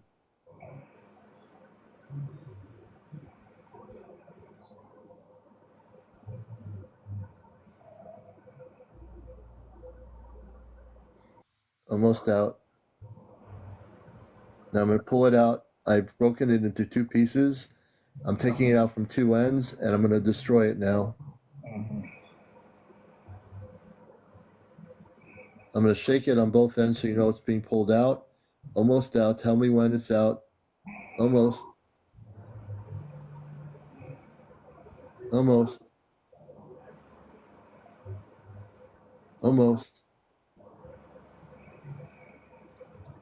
The last part of it on both ends, I'm pulling it out now. Tell me when it's out. I'm going to shake it a little bit around your skin. So I'm pulling it right out so you can feel that it came out. Tell me when. I think you got it because the pain is gone. Okay, I'm going to destroy the implant. Give me a moment. My name is CmdrAleon. I'm from the Ashtar Command. I'm in full consciousness. The implant is now destroyed, brother. I've destroyed the implant. The implant's no longer in you.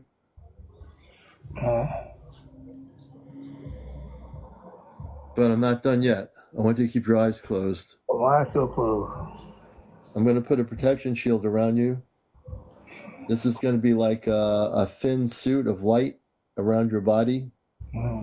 Those people that were visiting you every night, we're going to put an end to that right now. We're going to stop them from doing what they were doing. We're going to put an end to them coming and doing what they've been doing to you.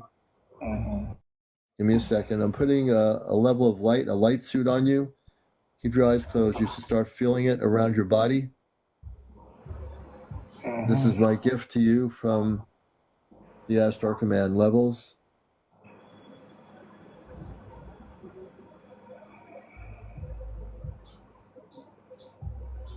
Tell me if you're feeling it. I'm just shooting 2 layers of energy around your body now. I feel it. Okay. Okay. The bodysuit is now on you. I call it a repeller. It's a light repeller. In a sense, it will repel anything that is not of the light from the lower vibrational ETs. And now I'm going to clean the energies in your house. I'm getting rid of all the residual energies of those people or beings that were visiting you. We're clearing it all out of your house now. We're putting a protection shield around your house now.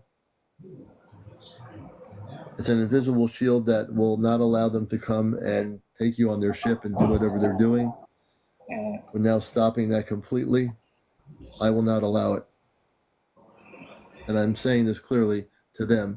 I will not allow it. That's how much power that's how much power I have. Okay, but I got a question to ask you after this. After we're done doing this. Yes. I want you to say these words, brother, and then you can ask your question. Yes, sir. Close your eyes. I am a cosmic. I am a cosmic. Christed being of light. Christed being of light. I am now free. I am now free. And I am now protected. And I am now protected. Always. Always. Okay. You can open your eyes and ask the question. How do they get people? Why do they do that to us? You know, why we be judging on people? They isolate and they get us. Well, the lower vibrational ETs did that to you, and I'm speaking of you, not to us, in a general sense. I've helped many people, but they won't be able to do it anymore. The thing now you have to focus is not on what they did to you, but look on your life now as being one that's going to be protected, empowered, and that's what you need to focus on. I want you to focus on that, not on what they did to you, because they can't do it anymore. Do you understand? Okay. Yeah, I understand you. I want you to focus on that. You promise me you will? I will. Okay, brother.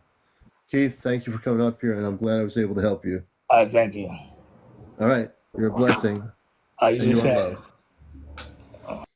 He will never, ever have those ETs and the negative beings or people interrupt his life again, ever again. Every single night he had this problem. We just stopped it. We just ended it. Zippo, no more.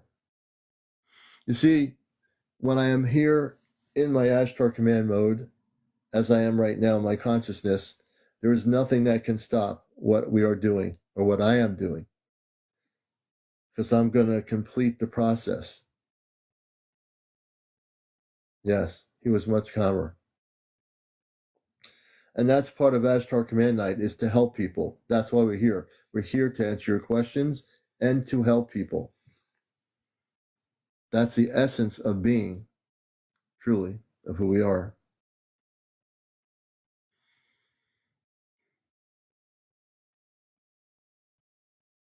So we're glad you're all here. We haven't really gone into contact tonight, but it is coming. Understand that the contact with the planet Earth is coming.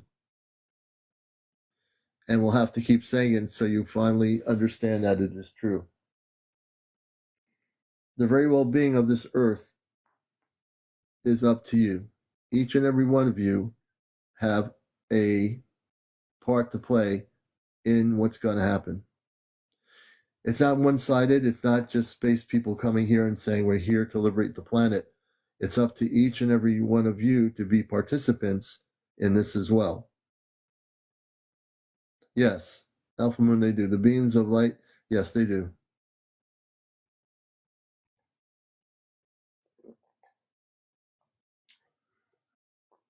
Some of you are having dreams when you are having communications with space people. It's not so much contacting the Ashtar ships. You're not going to contact the ships. What you want to refocus on is, through meditation, telepathically communicating and letting them know who you are. And if they are Ashtar ships or starships of light, your question would be, can you communicate with me and let me know who you are on the ships? So you're not really communicating with a ship. You'll be communicating with space people. Have I been on a UFO? I have astral traveled onto the Golden Ship of Light, which is as big as the Earth. And I've been on, I'm pretty sure, the Ashtar ship, the ship that's watching the show now. We have space people watching our broadcast. I have been, one night I had a dream that I was in the control center of the ship. And you do that through astral projection. So I've been on the ship through astral projection a number of times. And not physically yet in the physical body, but I am going to be there soon. Good question.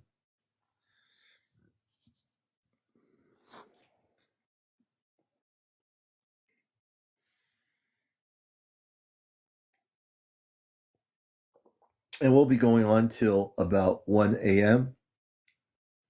Starseed greetings. I want to show a picture of a friend of mine. I call her Ashtar Athena.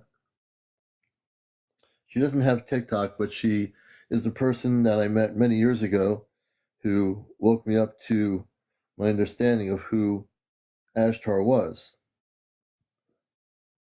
Let's see here. Can I do this? Yes, I can. Let's see. Okay. And I might be able to show you her.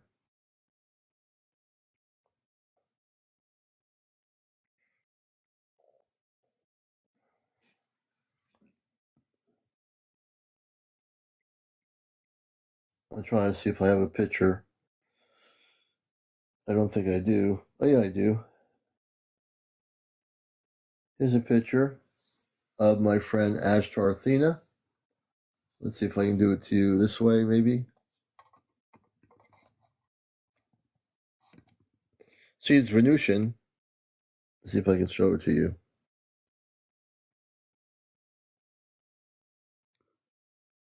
She's a Venusian, This is Ashtar Athena. She's from Venus. I met her in the 1980s. She used to write for Sedona Journal of Emergence, and she's a beautiful soul. So this is Ashtar Athena. Ashtar Athena is married to Ashtar.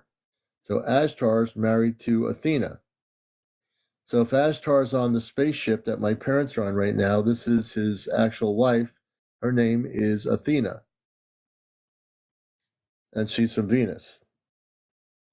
Ashtar Athena.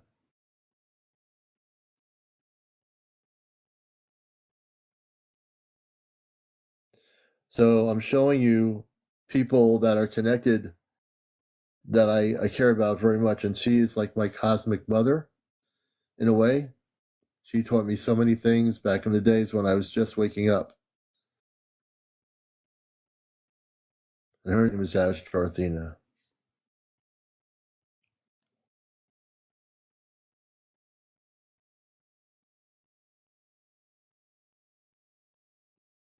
Okay, what happened here? Oh, don't tell me that happened again. A little late. I think the plug just came out. Huh. Let me bring the light back on. Here we go. What happened here?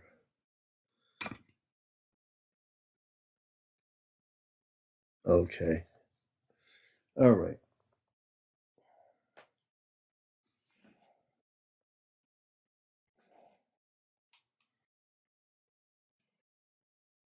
Thank you so much for the gifts.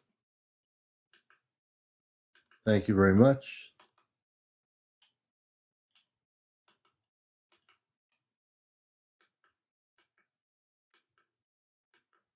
There we go. There we go. Has the government ever tried to contact me? No. The government actually, I would have to say the government is more afraid of me. The government's afraid of the Ashtar Command, not me. But I'm the real deal. The government has actually left me alone. The government's not trying to touch me. The government has actually left me alone. Thank you so much for the gift.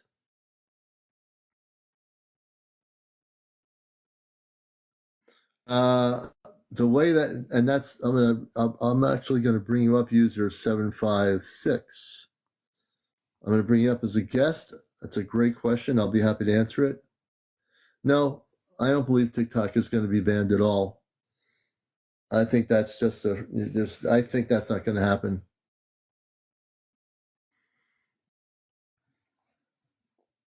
I believe we'll all be here in January. You know. So the question was from user. No, she's not married to. Hey, Greta, great question. She's not married to anybody on Earth. She was married at one point in her life. She has a really beautiful history on this planet, and she has a daughter, Earth-based daughter, but she's not married right now. So Ashtar Athena, when you saw the picture, she represents the energies of Ashtar and Athena. So the Athena is off planet. So I can show you a picture of her. I'll have to show you that one night. The actual space person, Athena. We're going to bring Ariel up, and then we'll bring Sharon up. This is Ashtar Command Q&A. It's great to have all of you here, and I'm going to try to be answering all your questions as best I can. It's Ariel. I should have Ariel on here in a second. I will answer her question. I hope.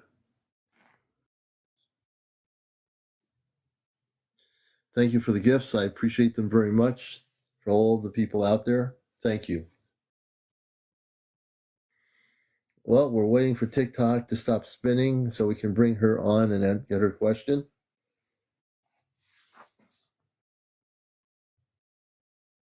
And welcome. Hey, thank you so much, Griselda. Thank you. I appreciate that very much. Charlotte, thank you for your gift as well. And you're all a blessing. Oh, that didn't work. I'm too shy to speak live. Sharon, we'll bring Sharon up. And user 756, if you do come up, you're going to be on audio, not on video, so you don't have to worry about it too much. Sharon, welcome to Ashtar Command Q&A. Good evening. Are you with us, Sharon? Sharon, I have you on the program. Do you wish to be on? Okay, I guess we lost Sharon somewhere in there. And again, you have to be over 18, no kids on the show, no smoking, no vaping, no cursing, no drunks, no drugs, no paranormal discussion, no religion, and no politics. I think that kind of covers it all. And we'll be on here till 1 a.m. There's a lot of shy people out there. Nothing to be shy about. If you have a question, and I just put you on audio. Irishman, I didn't see you. Let me bring you up, Irishman. Sometimes TikTok does not show the questions, so I'm happy to bring you up on the live here. Just accept and press the accept button on your TikTok, and we can actually bring you on here. If you see there's a multi-guest option, Irishman, if you press that, I can bring you on live, and then I can actually answer your question. Half-Pint, thank you so much for the gift. We're trying to bring people up here. And again, like I said, if you're not sure how to go live, just press the multi-guest option and request to come up live. Thank you again, Half-Pint. Thank you. Wow, thank you, Half-Pint.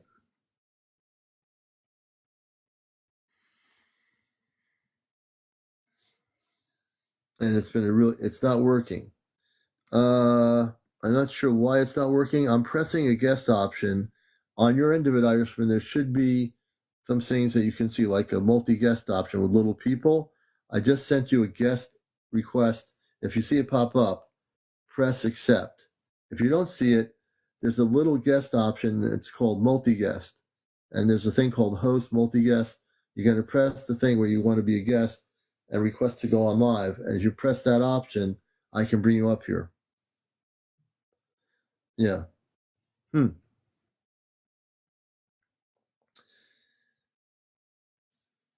right. So we'll do that too. What was your question? If TikTok doesn't filter it, I can answer your question in sentences here. I'll be happy to do it. Maybe he's able to come up. There he is. It's working. I try to help people to get up here. Hey, Irishman, welcome to the show. And nice to be here. Yeah, it was tough. I don't know. I didn't see your question, but that's one I like to bring people up. Sometimes TikTok filters out the questions. So tell us what you'd like to ask in Ashtar Command Q&A. Well, I'd like to know what race are you? I originally came from Mars before coming here with 10 to 15 million inhabitants. All the space people in the realm where I come from are Christ consciousness. We all work in a Christ conscious state. I might have come from another planet with my parents that I've never asked them, but the next time I speak to them, I'm going to ask them what the other planet was, because I know Mars isn't the only planet I've been to. How many races were there on Mars? There's one race, the Martian race. It's not like on Earth where you have all these different, what you call Earth-based races. They don't exist on Mars or any other planet. It's not like a race. There are societies of people that are either, they could be Martians, they could be Venusians, but they're not of a specific separated race. On Earth, you have separated religions, separated, everything is separated here. Not on the other planets. They don't have anything separated like in what you're asking. Great questions. Do you know of the yellows? I've not heard of the yellows, but there are many different beings that have different complexions from other planets. But that just has to do with the complexion of who they are. Not so much, I've never heard of the yellows. I'm not sure if they're called yellows. They might have a different name depending on what planet they came from or what particular solar system they came from.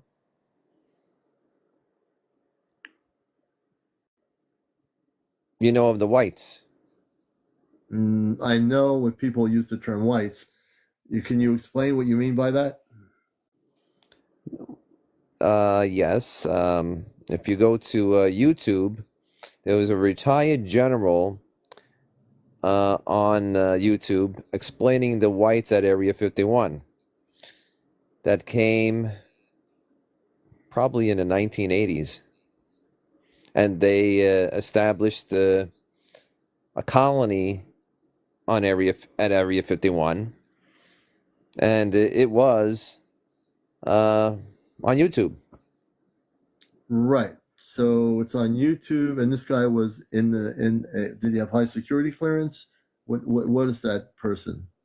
He was retired Air Force, Air Force. Okay. and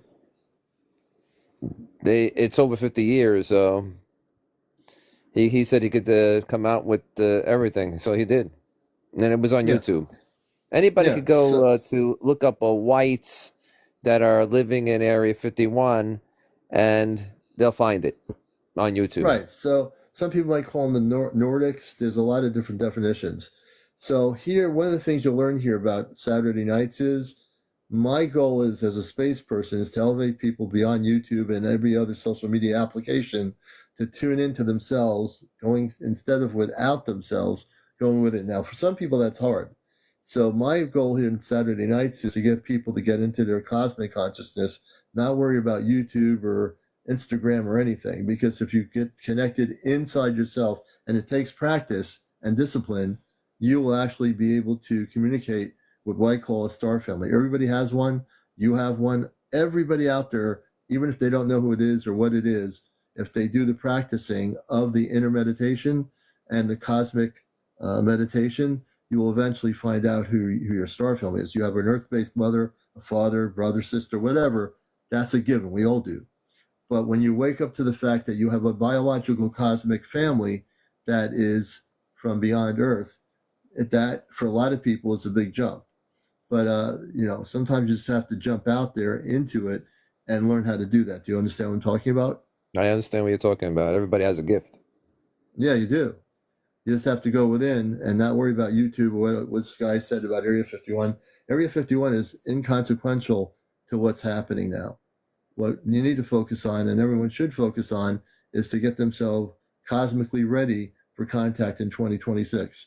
And Area 51 or whatever it is out there it has no meaning to what's going to be happening to the whole planet as a communal collective situation. There's going to be major things shifting, and they're Oh, it's starting going to to shift happen. now. That's going to happen. Yeah, I mean, all the sightings, the people sending me the reports, and people here, a lot of them people in my audience have had contact with the star people. They've messaged me and told me physical contact. You're going to see more of that. And other people might not have the physical contact, but that doesn't mean you're not connected. It just means that you might be at a stage in your consciousness that you're not ready for it. But the time is people need to get ready in the next 12 months for what's going to be happening in 2026. And that's really my goal here tonight, is to do everything I can, Ashtar Command wise, is to educate the population of the planet. Very true. All right, Ashtar, I'm glad you came up here because I couldn't see your question. And that's why I like to have the human interaction. I think that's, for me, doing these kind of conversations is far more beneficial. So I appreciate you. Thank you. All right, we're going to bring Irishman down. Thank you so much for coming up as well.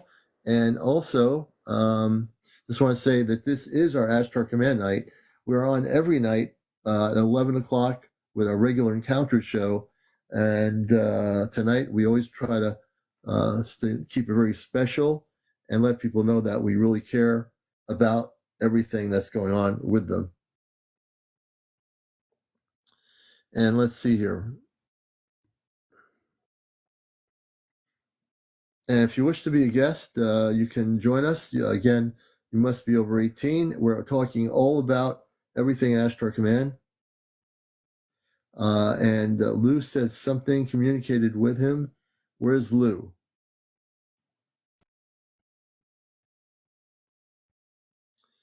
Lou, where are you?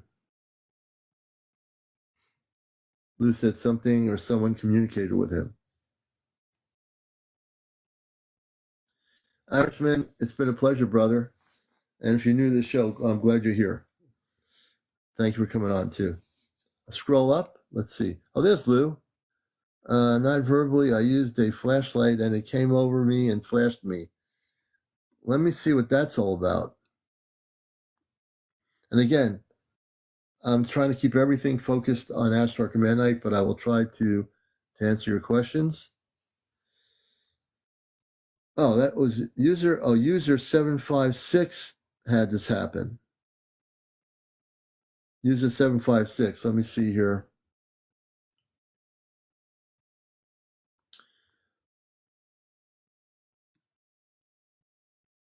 Oh, that was the person I just had on. 756. No, that's somebody else. Oh. So now I'm confused. 756, did you have that happen, or Lou, did you have that happen?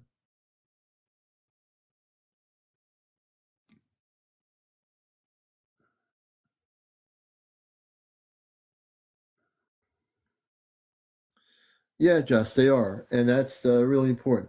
So if people remember, April and I talked about, April had been in the ocean to one of the space bases. There are 7 around the planet in deep sectors of our planet in the oceans. In the Indian Ocean, there is a space base of the Ashtar Command that's been there for forever. My friend April had been on the Ashtar ship to where that base is. Not only was she near at the base, but this is a time when they were using the negative ETs when our government used a weapon that the negative ETs gave the government, and it caused havoc in that part of the ocean that most of humanity and the media never knew about. And we discussed it months ago here on the show. There are several cities in the oceans that are space cities in the oceans. When I say the word space cities, they are inhabited by space people. Yes, they've been here for a very, very long time.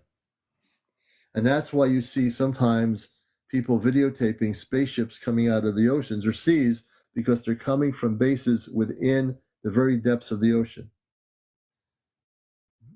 Those are called space cities in our oceans. And that's just to respond to what Joss is saying. Very true.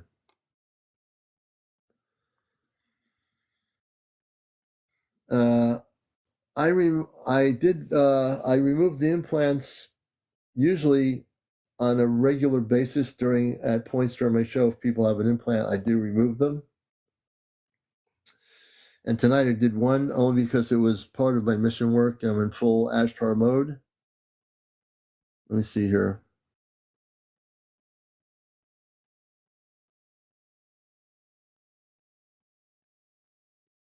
Oh, it's Lou. So Lou, I'm going to bring Lou up.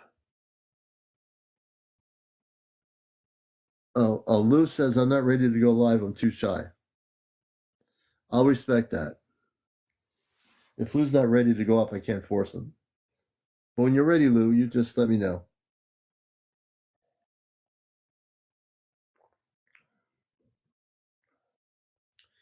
And the only thing I would say, Lou, is if you come up, you can do it with audio and no video.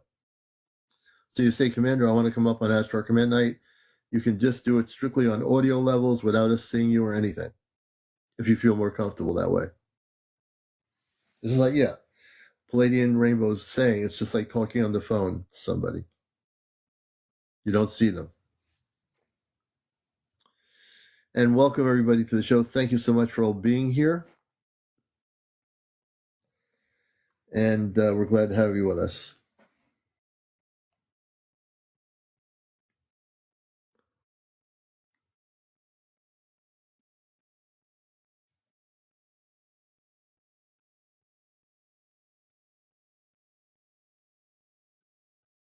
And it's coming up to about 12:54 a.m. in the morning. We have about 5 more minutes of our live here. This program and all our shows are on my YouTube channel. Will my show end in 2026? No, I think we'll continue doing it. That's a great question. I don't think it's going to end. I think we'll still be broadcasting. Time flew tonight like crazy. Great questions from the comments people made tonight. A lot of you had great questions. If I missed a question, I'm sorry. But I was able to get your questions. I'm glad I was able to try to answer them. And you'll know if I don't know the answer, I'll certainly tell you. Half Pint, thank you for all your gifts. And everybody, thank you for your gifts. I believe we need 10 more hats to make my goal. Thank you, Breeze. Yeah, my YouTube channel, you'll find all my shows on there. As a matter of fact, I've caught up to every show, and this show will be put on there by tomorrow. I'll have this show on there, so there's not one show that will be missed. Thank you for the hat. Thank you. Thank you so much for the gifts, Half Pint, Sonia. Thank you so much for the roses, Half Pint. Thank you. Boy, you're killing everybody, Half Pint, with a hat. And thank you so much, Rita. Thank you for roses. Sonia, you're doing great. Thank you so much. I can't thank you enough for your support. I want to thank everybody who's here, all my guests, all the viewers. Like I always say, I'm in humble service. Sonia, thank you. That's beautiful. For the 2 years I've been here now, I couldn't have done this without you. And I thank you all for being here because you are what makes this show what it is. KK Holden, I'm going to bring up. And that will be our last guest for Ashtar Night until next Saturday. But I am on 11 o'clock with Encounters every night. Hey, KK Holden, how you doing? I'm good. How are you? We're doing well, and I welcome you to the show. And matter of fact, let's see. I'm glad you're here. I'm following you now as a friend. And tell us, what would you like to ask? So I'm a little nervous. But so a few weeks ago, I was on here and I made a comment that I really wanted to see a UFO so bad. And then last Saturday, I was driving home and I saw one. It was hovering the highway, like above my car, maybe like 50, 75 feet in the sky. I think that I saw three lights, but I remember one solid blue, one solid red. It wasn't moving. It was definitely too big to be a drone. It wasn't a plane or a helicopter. And it was really dark. So I've been so upset with myself for not turning around and taking a video, but I just get scared driving in the dark. So I just kept driving, but I was really shocked. And then I kept questioning myself, like, was it a UFO? And then I reminded myself that, there's no such thing as coincidences, especially when you ask for it. But the weird thing is tonight I was driving that same highway and my car broke down in that same spot where I saw that UFO. Last Saturday, my car just started overheating and smoking from the hood. It was weird. So I was like, could it be related or I had my daughter bring me my oil and coolant, and so I put some in the car, wait for it to cool down, drove a couple more miles, and it started overheating again. And so all the coolant had leaked out. It was just, oh my gosh, all the coolant that I put in there was gone. So I was like, how did I just drive, all the way there and then get to that point when it was just completely leaking coolant? In the same spot where the spaceship was, correct? Yeah. That's the most bizarre thing I've ever heard. So right? What do you think? So let me ask you, what do you feel within yourself if you just go by your feelings, not by what you think? I don't really know. It didn't really dawn on me until I don't know, it happened maybe 5 hours ago and then 4 hours ago or something. And then right now it's just like, oh my gosh, it was could it be related? Because I remember when my daughter came to bring me my oil and coolant, I was like, this is where I saw the UFO last Saturday. But I didn't think, of any relation, but I don't know. So when you saw the spaceship, which we call UFO, but it was definitely a spaceship, the road you were on, was it pretty much empty? It was just you?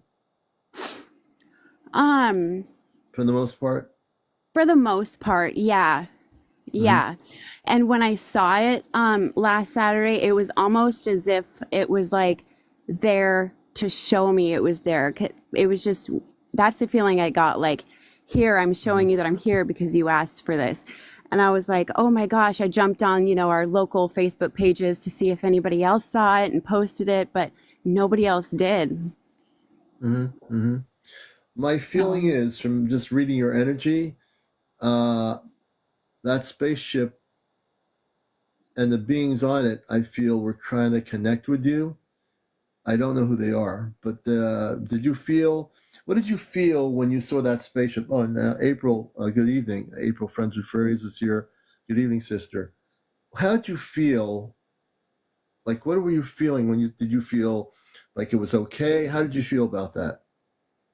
I was shocked. I was so shocked, but I was like really excited. I was really excited and shocked at the same time. My feeling is, if it happens again, what I would do is prep yourself to ask them a question. Stop, and if the spaceship hovers and stays where it is, ask them, first of all, are they Christed beings of light? And you're going to do that telepathically without saying it out loud. They will respond to you if they're telepathic, which they would be. Find out if they are that. That would be your thing to do. Okay, I'll do that. And let me know what happens too. I want to know. Okay, for sure. All right, well, that's amazing. So we're going to hear more on your story once you figure that out. Yes, you will. Okay. I'm so nervous. All right, KK. I don't know why. Don't Thank be you nervous. so much. You're in good space here. We try to make it comfortable for everybody. All right. Yeah. KK Holden. Yeah. And now we're going to bring up April. Let me see if I can get KK Holden. We're going to bring up my sister from space, Commander. I call her Commander April. And I want everyone to feel comfortable. And that's why we have this ambient feeling of being in space. Hello, everybody. Hello. Hi. Good. Sorry, I'm a little late coming in. I had a unexpected visitor today show up, so. No problem. I'm going to do the mic things so I can hear you. So let me do this for a minute. This is April, my sister from the Ashtar Command. And we've actually known each other, and our group of 5 have known each other for almost 2 years now. Almost 2 years. And we all met, to give the backdrop story, is through my show.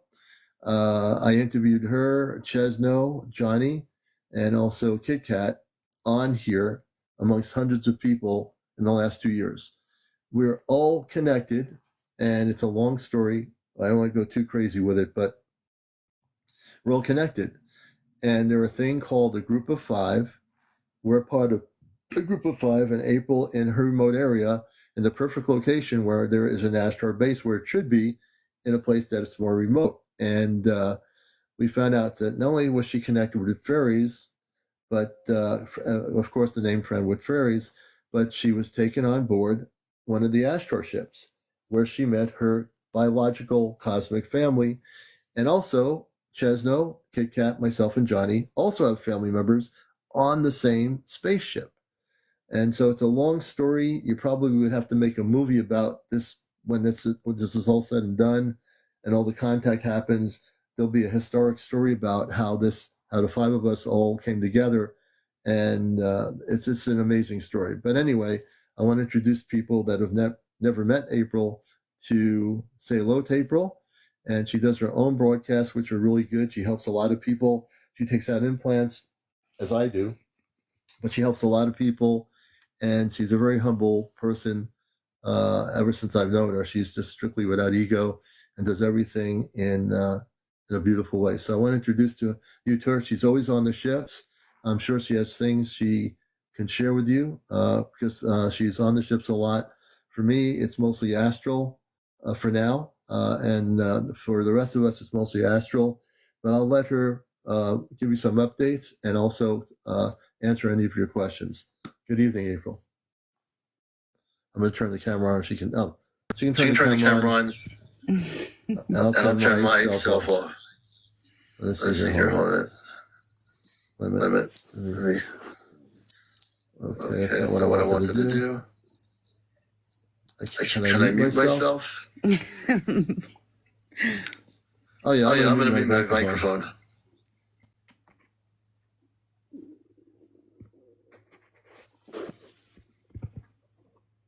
Okay. Hi, everybody.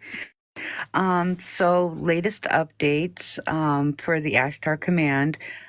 So about 2 weeks ago, we went up on the ships or I was brought up on the ship, and there was I was brought up to the main ship, and I met with the High Council, and the High Council informed me that there was a conference that was going on, and I wasn't sure what the conference was actually entailed. So I went, they brought us over to another ship, and the other ship looked similar to a Christmas ornament. It had a point on the top, round and very, it was really pretty, golden. You could see lights on it, and it had a point at the bottom. It looked like an old-time Christmas ornament. With this, they informed me that there was going to be a conference over the next 3 days, which entitled them bringing up light workers, healers, people from across the world, which they did. They had set the ship up into, it almost looked like a Hyatt conference room. They had, I was there, Johnny was there, Kit Kat was there, Astro projected up. We met with the, some of the high councils were up speaking at a podium, talking to the people that were brought up. They were all Astro projected up. Some of them were awake. Some of them were not awake. Most of them were not awake. Some of them will remember. Some of them won't remember. And not until it is time. Their memories have been set on timers. Basically, how it was explained to me is they're set on timers. So when it is time for them to remember, they will remember. Something will trigger their memory that it'll come back. This conference was about a big summit meeting that is going to happen after contact. There is also going to be a second round of these conferences that are going to be done in the next week or so. And they are going to be bringing people up from all over the planet. And they will be informed about the summit meeting. These were people that hadn't been there before. Some people will be brought up a second time. And there was a few people, like I recognized a lot of my people were there. I don't have like a big group of like people, like not like the commander does, but a lot of my people were in there. I stood with them to make sure that they felt comfortable if they were awake, and stood with them and walked them all to the places where they were astral projected back down, stood with them so they felt comfortable in case any of them did wake up, or in case any of them some of them were awake. I know there was a few of them, like Batman, on here, that he was there, he was awake. He was complaining about the food because he wanted to try the pearls. He was mad because some of the people that were awake had gotten food, and he really wanted to try because he had heard me and the commander talking about it, and he complained the whole way back to his port to go back down that he wanted to try some of the pearls. That's all he was complaining. I'm like, this guy, you were literally brought up onto a spaceship with hundreds of other people across the planet, and you're complaining about food. But anyway, it was kind of a little running joke with us. But so these conferences are going to happen. So what's going to happen now is they're going to do a huge summit meeting after contact, and these light workers will be called upon. Light workers, healers, people that have been working with other people that they feel will be of great help. Basically, you light workers out there are the front line to all of this. So when contact does happen, you guys will be the ones to help the ones that weren't awake, the ones that weren't awake before contact and don't understand what's going on, what next steps are, but people who deserve to be, go forward with the new everything. So they're going to be setting up sites across the world to help these people kind of move forward and, figure out next steps and all of that when we come off of the arcs. So that's kind of where we're at with all of that. That's the latest news.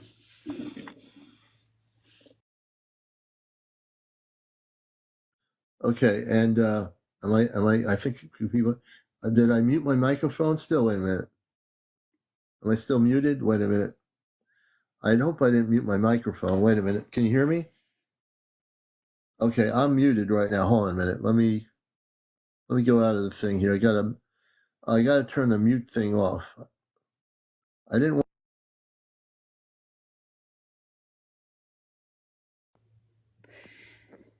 You're muted now. Am I? Now you're good. You're good now. You're good. Okay, thank God. I was all right. So now the other question is, now we're getting close to 2025, and the command will tell April when myself, Chesno, Kit Kat, and Johnny are physically going on instead of astral traveling. We're getting so close to the new year. Are they going to get to a point when we know when we're physically going to go out of our rooms and know that I'm walking right into the spaceship? I know they haven't said anything yet. I know we're getting to 2025. So now all these things that we're supposed to do, and April doesn't know this yet until they tell her, and I know this. So I'm not asking her this because I know she doesn't know it yet. But I would suppose they're going to probably have to tell you at some point, because you don't want to be taken off guard and, not know. They're going to have to tell you, because you're the sole communicator of our group, when the four of us are going to be joining you at some point it's going to definitely happen before the end of 2025. We can at least say that much, correct? I'll turn it back up to April. Let me see here. I'll try not to say anything. Let's see. I have no idea. When they tell me to go, I go. I don't know. I really don't have an honest answer for you. They haven't given me any. They just update me when stuff happens. They have me go on missions with them. I've been recently been going on patrols in my own ship. I am now fully connected back in with my ship. I'm able to fly it anywhere on the planet and off universe if I so choose to. I haven't done that yet because I'm not comfortable with that. Right now we're just constantly working on the planet to remove reptilians. There has been a big, huge rash of, as you know, of the implants that have been going on. There has been the deal with the implants too, since you and I are the ones that are being the ones to remove these. The thing with the implants is that there has been a hybrid. So there is a huge thing with the Zetas. They are desperately trying to create these hybrid children to have them they're trying to make a better version of themselves, trying to fix their mistakes through using humans to take their female stuff. So they have been tagging specific. I don't know if you've noticed, a lot of them are women that you have been pulling implants from. Same thing with me. And I asked the command, like I've been like on top of it, trying to figure out what is going on. Why such a big rash of implants lately? Why there were so many of them that we weren't aware of what's going on? Those kind of questions. And so from what I found out, there has been a big thing with them, and they have been targeting women in particular, and some men, to use them for their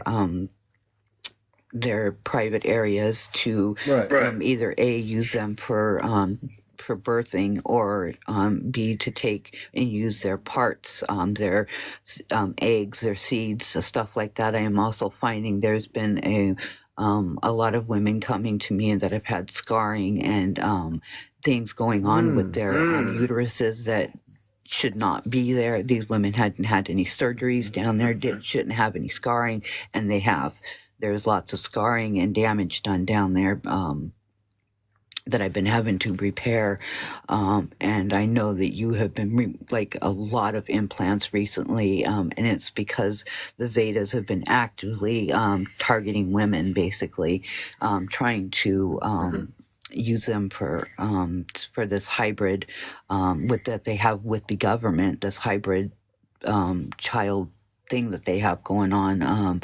We have also, and I haven't talked about it on my page yet either. I saved it for yours, but we have recently found 2 nests with several children, hybrid children in them. We moved those children to some safe sites to be raised the way they should be in the light. But the point is there was hundreds of these children. Let me just say, so, and that is so true what April's saying, that she, and I know that because when I'm not live, I watch what she does, and she has been gifted by our parents to do the same thing. And I didn't know, I can understand why there's been so many people come on my show that have had implants in them. And it's been a lot of work. It's not easy to get there with our gifts and have to sit there live and take out the implants. It's not these implants, some of these implants, as you know, April, some of these implants that people think are small, these implants are not small at all. When we're taking them out, they are big. And I'm telling you, it can take 10 minutes just to make sure there's nothing in their body and destroy the implant. And it's not stressful. It's just a lot of work physically for both of us. And emotionally, it's a lot of work. It's not something we take lightly in what we're doing. So our parents have gifted us that ability. And, we do it because we love everybody. We do it also because we are stopping what has been done here. We're correcting the problem. We're taking the implants out of your physical body. And at the same time, I know April does it too, we also heal the inner body after we take the implant out. For me, it's what I call an invisible beam of light that heals whatever was scarred with the implant in it, so that afterwards, every one of our guests, and even April can tell you when she's done the work, the people afterwards, the night after, when they wake up and they come back to us and talk to us live, they feel totally better than they did all the years they had that implant. And it makes a world of a difference in what we are doing. And we're committed to the mission work here. And that's only one section of the mission work before we have even contact, is to help heal people on the planet. Now, people will ask us, can we do certain things? And I know we're prohibited to do it, and I don't think we should do it. If they say they have cancer or something, it's not our job to help them with that. We can do the implants, but our job is not to, we can't touch that. I'm going to turn it back over to April. We can help with some things. We just can't help with everything. Like stuff like cancer and things like that. Those are human conditions. Those were set in place a long time ago. That would be us messing with the way things are set. That would be us messing with future events. We're not allowed to do that. We can help with things like, like fibromyalgia and like pain issues. Like we can like ease your pain and, help with like maybe some arthritis and things like that. But we can't like take the big C away. That's not something we are. It's not something we are supposed to do. It's not saying we can't do it, because we both have the capability of doing that, but we can't do it. They won't let us. That would be interfering with your human existence. And I also would say when people ask me that, I feel a sense of being uncomfortable about that, because we're not supposed to do it, and I'll never do it. I always, whatever our parents gave us the abilities to do, we use it the way we're supposed to. We're not using it to say, okay, now we're going to have you win $1 million or something. That's not the purpose. We're not here to be reading your future for you. We're here to very, very pointedly use the word I'm trying to use. The gifts that we've been given, the gift that we were given, is to be used for very specific purposes, and that is to stop the negative ETs from doing what they're doing to a human person, and to get the implants out and protect that person. And we put protections around their homes. We put protections around their body. I make sure that they repeat for me. I just tell them to repeat that they are Christed beings of light. They are free. They are love, and they are filled with light, and they are protected. And I won't let them go off the live unless I know they are doing all those things. But I do know afterwards that these people are now not going to have negative ETs going into their bedroom. They're not going to have them on their property, and that we have the ability as single individuals to do the work we need to do without sending spaceships all over the place. We've been given, and however that works, we're just humbled to know that we're able to do it. We do it with our hands. We do it with who we are, and we're just here to help you, all of you, and we love all of you. And so right now we take it step by step. When the council decides before, and I know they will, when we go on ship physically, we will let you know individually our experiences and what they want us to tell you with April. April is the lead person for our group of 5. There are other groups of 5, and it's the command has decided how this works. So none of us has any ego. It doesn't matter who's the lead person. It just happens to be appropriately April, because she is in an area in the mountains where it's safe for the people to have their space base. And I'm very happy that that's the way it is. So we all go with the flow with each other. We all care about each other, and we care about you. And that's really the essence of our Saturday nights here is, we always will bring updates to you when April's able to come on here. She has the table, the floor here, and she's the commander of her own ship. She knows how to now, she can tell you when she first got control of operating the ship, how it was like learning how to drive a car. And it's a funny story. But could you imagine having the ability to take a spaceship filled with people and be able to go anywhere you want? And so, so she's still taking baby steps with that ship. She's not just saying, let's take off and go to, some other dimension. She's here for the planet. And that ship is one of the major ships, that is here to assist the planet in whatever ways they're supposed to. And also for people that talk about Jesus, that we talked about that earlier, April, on our show, that you've met Jesus, and you can tell people the beautiful stories about Jesus, because he is not what people's perceptions are. I'm going to turn it back to April. No, he's definitely not. He was nothing like I expected. When I first met him, I was trying to stand at attention like I was part of a military person or something. I don't know what I was doing. It was just my automatic instinct was to stand up straight and put my hands at my side. And I wish I would have done that, because it was really embarrassing. They're still laughing at me about it, about the way I was acting. But he's really down to earth. He is very much like talking to your little brother. He's funny. He's got smart ass jokes. He bro hugged me the first time I met him. After that, it was all uphill, I guess you would say. He's very kind. He doesn't get all biblical like you would think he does. He's like somebody you just want to like spill your heart out to, but be super honest with, because he's like talking to a family member. He's actually pretty cool. I like him a lot, and we're really good friends. Yeah. And the thing is, let me just do this. Whoops. There we go. Yeah, so now you know a little bit more about Jesus. You know, the Jesus that you've been taught about on earth is all based on lies and not truth. And the Jesus that she met, that eventually when the four of us go with her, we'll, I'm sure, get to meet the Jesus that she met on the ship. And we're all looking forward to that. And so when we do go on the ship, the way it'll work is probably multiple times. When they wish to take us on the ship, they will take us when they need to take us. When they don't need to take us on the ship, and April will tell you this to be true, that they'll be nice when she's not taken on the ship. But she's taken on the ship quite a bit. When it started, I think it was like maybe once or twice a week. I would say almost every couple nights or whatever she's taken. And she's been taken on the spaceship over 2 years, over 100 times already. I used to keep track. I don't even keep track anymore with April how many times she goes on the ship, because it doesn't matter. She just goes on the ship. It doesn't make any difference, you know. But this is all real.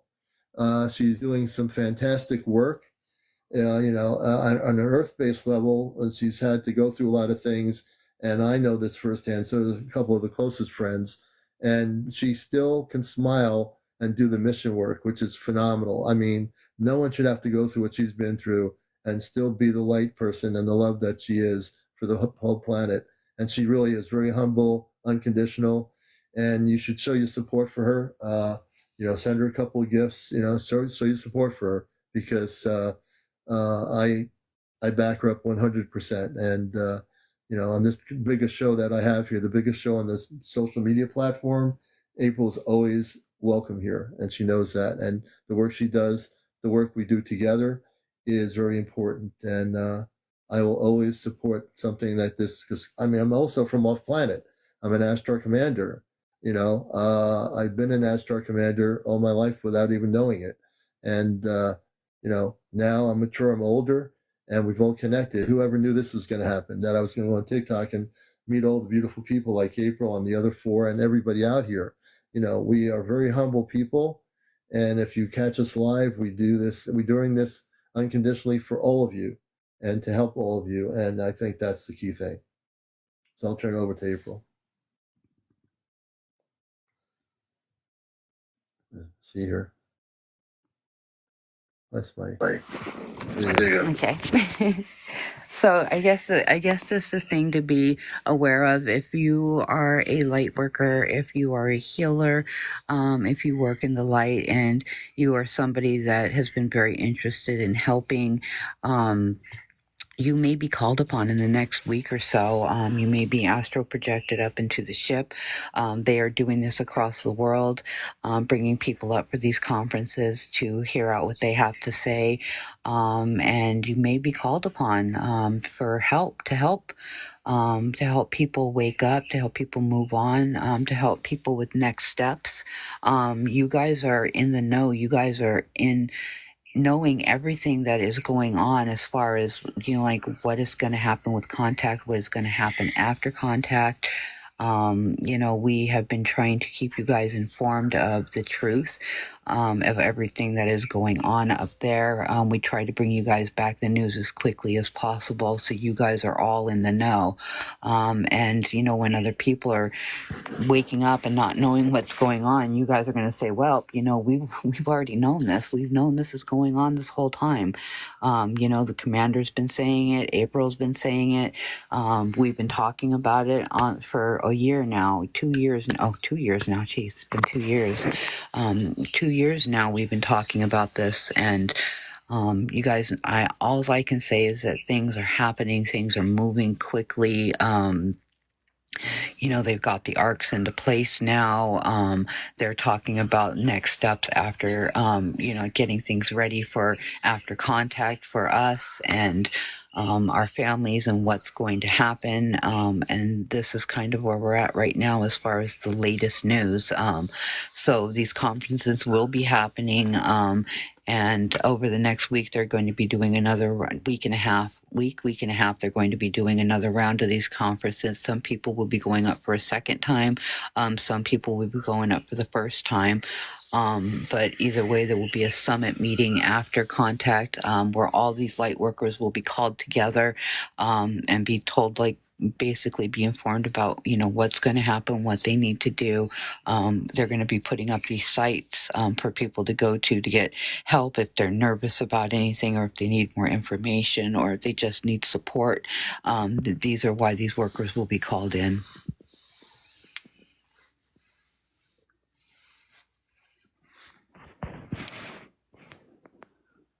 And you'll probably be one to help. If this is something that you guys are like really wanting to do, the command is very well aware of who has been actively working on helping people, who has been staying on top of things. They are very well aware of who you are. Don't think that they don't. These guys they're on top of it. They've been monitoring us for a very long time. They know who we are, and they know who you are.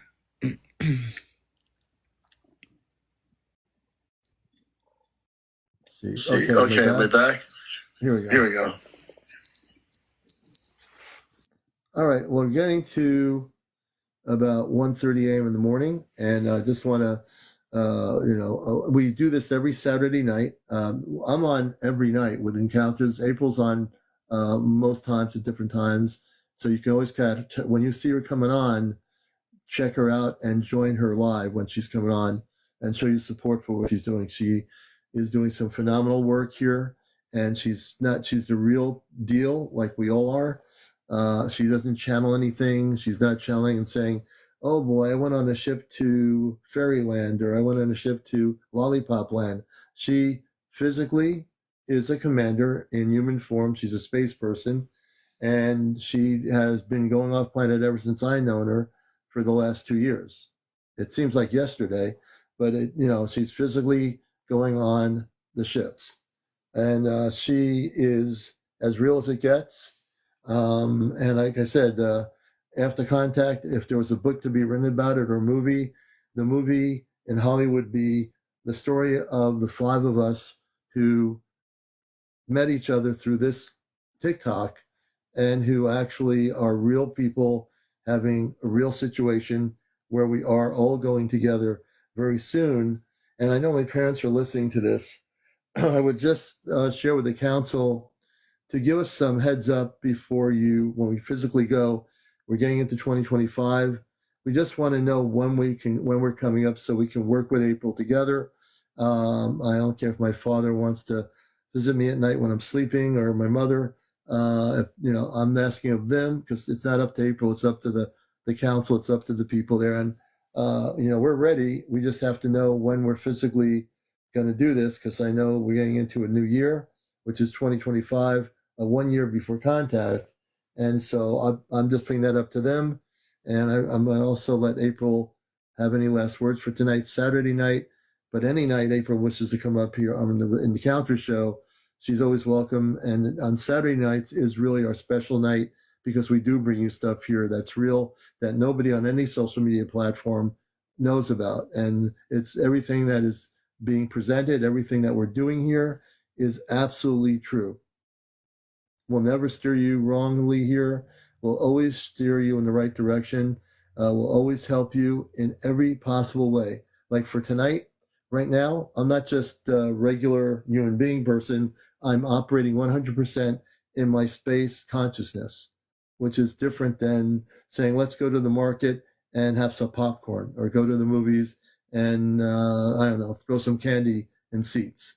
It's very different.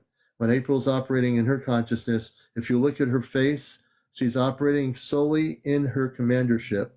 She's operating solely as a space person and having a human experience.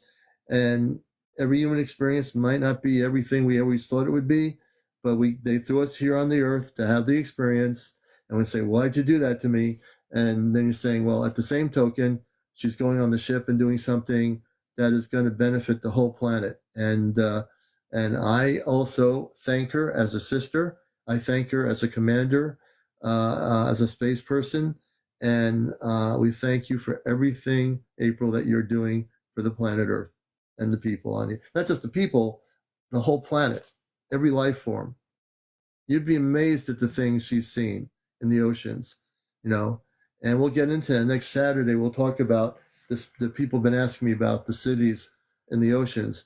And, you know, we know the Pentagon alluded to the fact that there are spaceships coming out of the water. They didn't say about space cities, but you and I know, you've been there to the space cities, and they are of the most beautiful people that live in the oceans are our space family. They live on Earth in our oceans. They've lived there eons of time before we were currently here.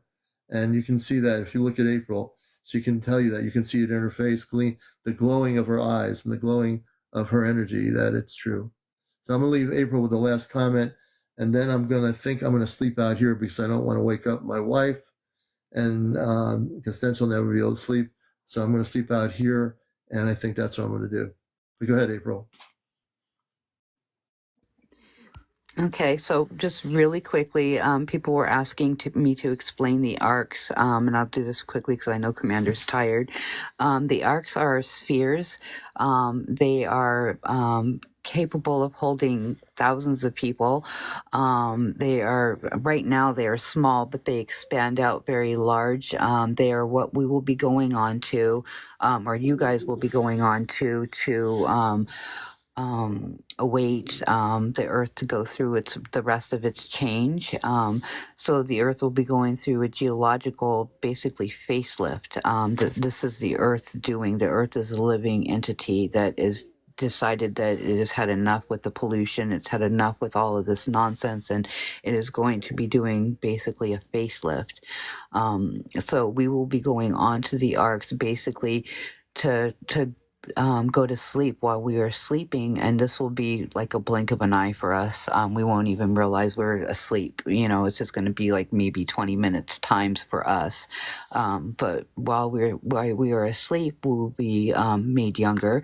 We regifted our gifts, be given back our memories of who we are. If you are a starseed, you will be given back your full memories. But the important thing is they will be helping you get physically back to the fittest form of yourself that you were in the best part of your life. So say that would be like for instance, in your 20s, you will be put back to that time. They are going to be reversing the aging process that was forced upon us.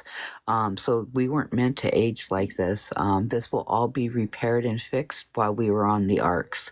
And if you have any natural abilities, those will also be reopened, re-gifted back to you, or revitalized. So you will also be given those. So if your natural ability is to, say, you know, be able to lift jugs of milk with your mind, I'm just using this as an example, lift jugs of milk with your mind, and that'll be the gift that you are given. I can hear you, knock it off. But I'm using that as an example, but I'm just saying that if that's your natural ability, then that will be given back to you, because, you know, they have dulled our minds. They have made us believe that we don't have these abilities anymore, just like the ability to, for instance, see fairies. We all have had that capability our whole lives.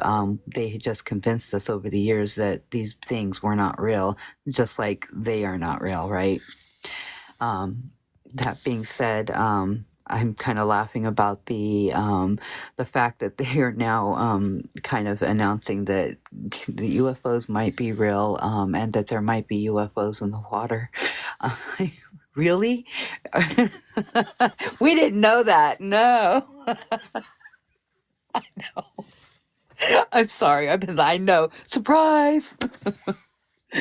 Anyways, guys, thank you for having me on. I love all of you, and I hope that explains about the arcs for you. If you have any more questions, I will be live tomorrow at 7, around 7ish. You can come check me out and we can talk more about it then. Otherwise, we can leave it for next Saturday. I will be on the show next Saturday so we can explain this stuff in more detail. I hope that helps. Let's see here. Let me just do this. Okay. Final. Oh, there we go. So, well, your questions, folks, about the ARCs, we're going to, you can join April when she's live at 7 tomorrow night. She'll be on live. Check her out. Friends with Furries 1111.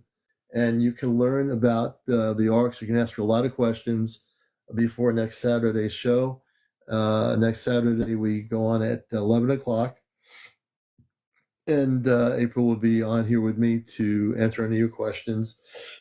Between now and next Saturday, when she goes on the ship, there might be more information that they want her to share.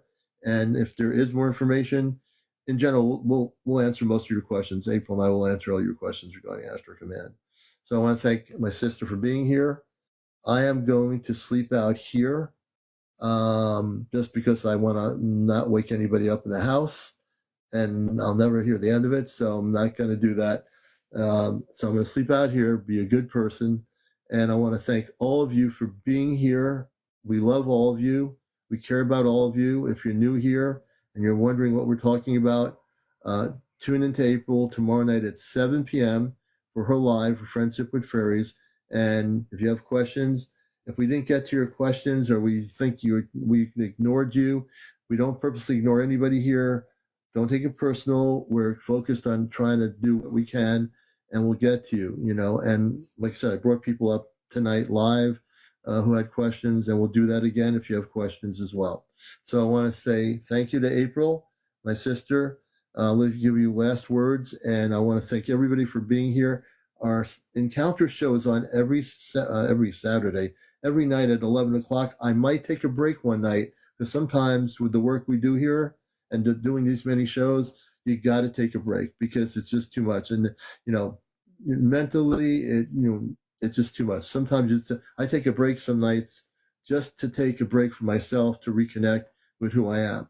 And it's better if I take the break than not, because if I take no break and I come on with a live where I look like I'm falling apart, you don't want to see that, nor do I.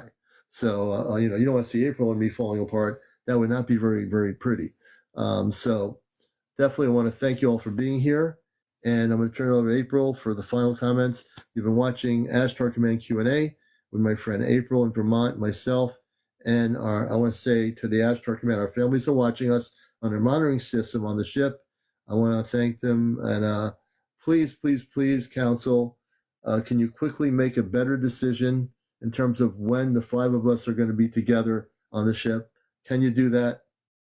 They know I'm gonna nudge them a little bit nicely with a lot of love. Maybe if I give you a couple of big watermelons next year. No, I don't know. That's not gonna work. Anyway, I'm just kidding around. Anyway, but if they do decide to, I know that at some point between this now and middle part of 2025, they're gonna have to get it together on that part. And I'm saying that in a loving way. So anyway, April, it's yours, and thank you everybody for being here. I love you all. And yes, pets, and they keep families together. And I made sure to ask about pets because I'm a pet mama too. So I wanted to make sure the pets were included. And yes, your pets will be kept with you. I hope that answers your question. And thank you guys for having me. I love all of you, and peace and light.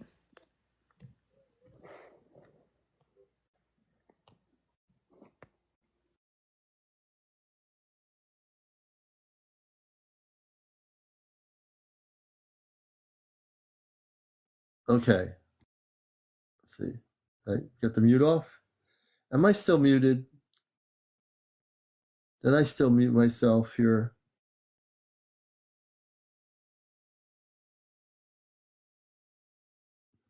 Okay, I'm still muted. Okay, am I still muted here? Can I hear? No mute. I'm not muted, am I? Oh, good. Oh, good. Okay, I can hear. Okay, you can hear me good. So anyway, I want to thank everybody for being here. I'm not used to turning the mute thing on and off. I'm now going to call it a night. I want to thank everybody for being here. This show will be on our YouTube channel, Ashtar Command Spaceship News. Check it out. Become a subscriber, Ashtar Command Spaceship News. All our shows are on there. And I want to thank again April for being here. She'll be with me next Saturday night. April will be on tomorrow night at 7 p.m. Friends with Furries 1111. So the hundreds of you that are here, if you want to learn more about the journey, about what's happening, check her out Sunday night at 7 p.m. here on planet Earth. Again, this is Encounters, the #1 spiritual UFO talk show on social media, Busting the Matrix. I'm your host, CmdrAleon. That's 7 p.m. Eastern. So again, if depending what time zone you're in, 7 p.m. Eastern, that'll be with April, Friends with Furries, 1111.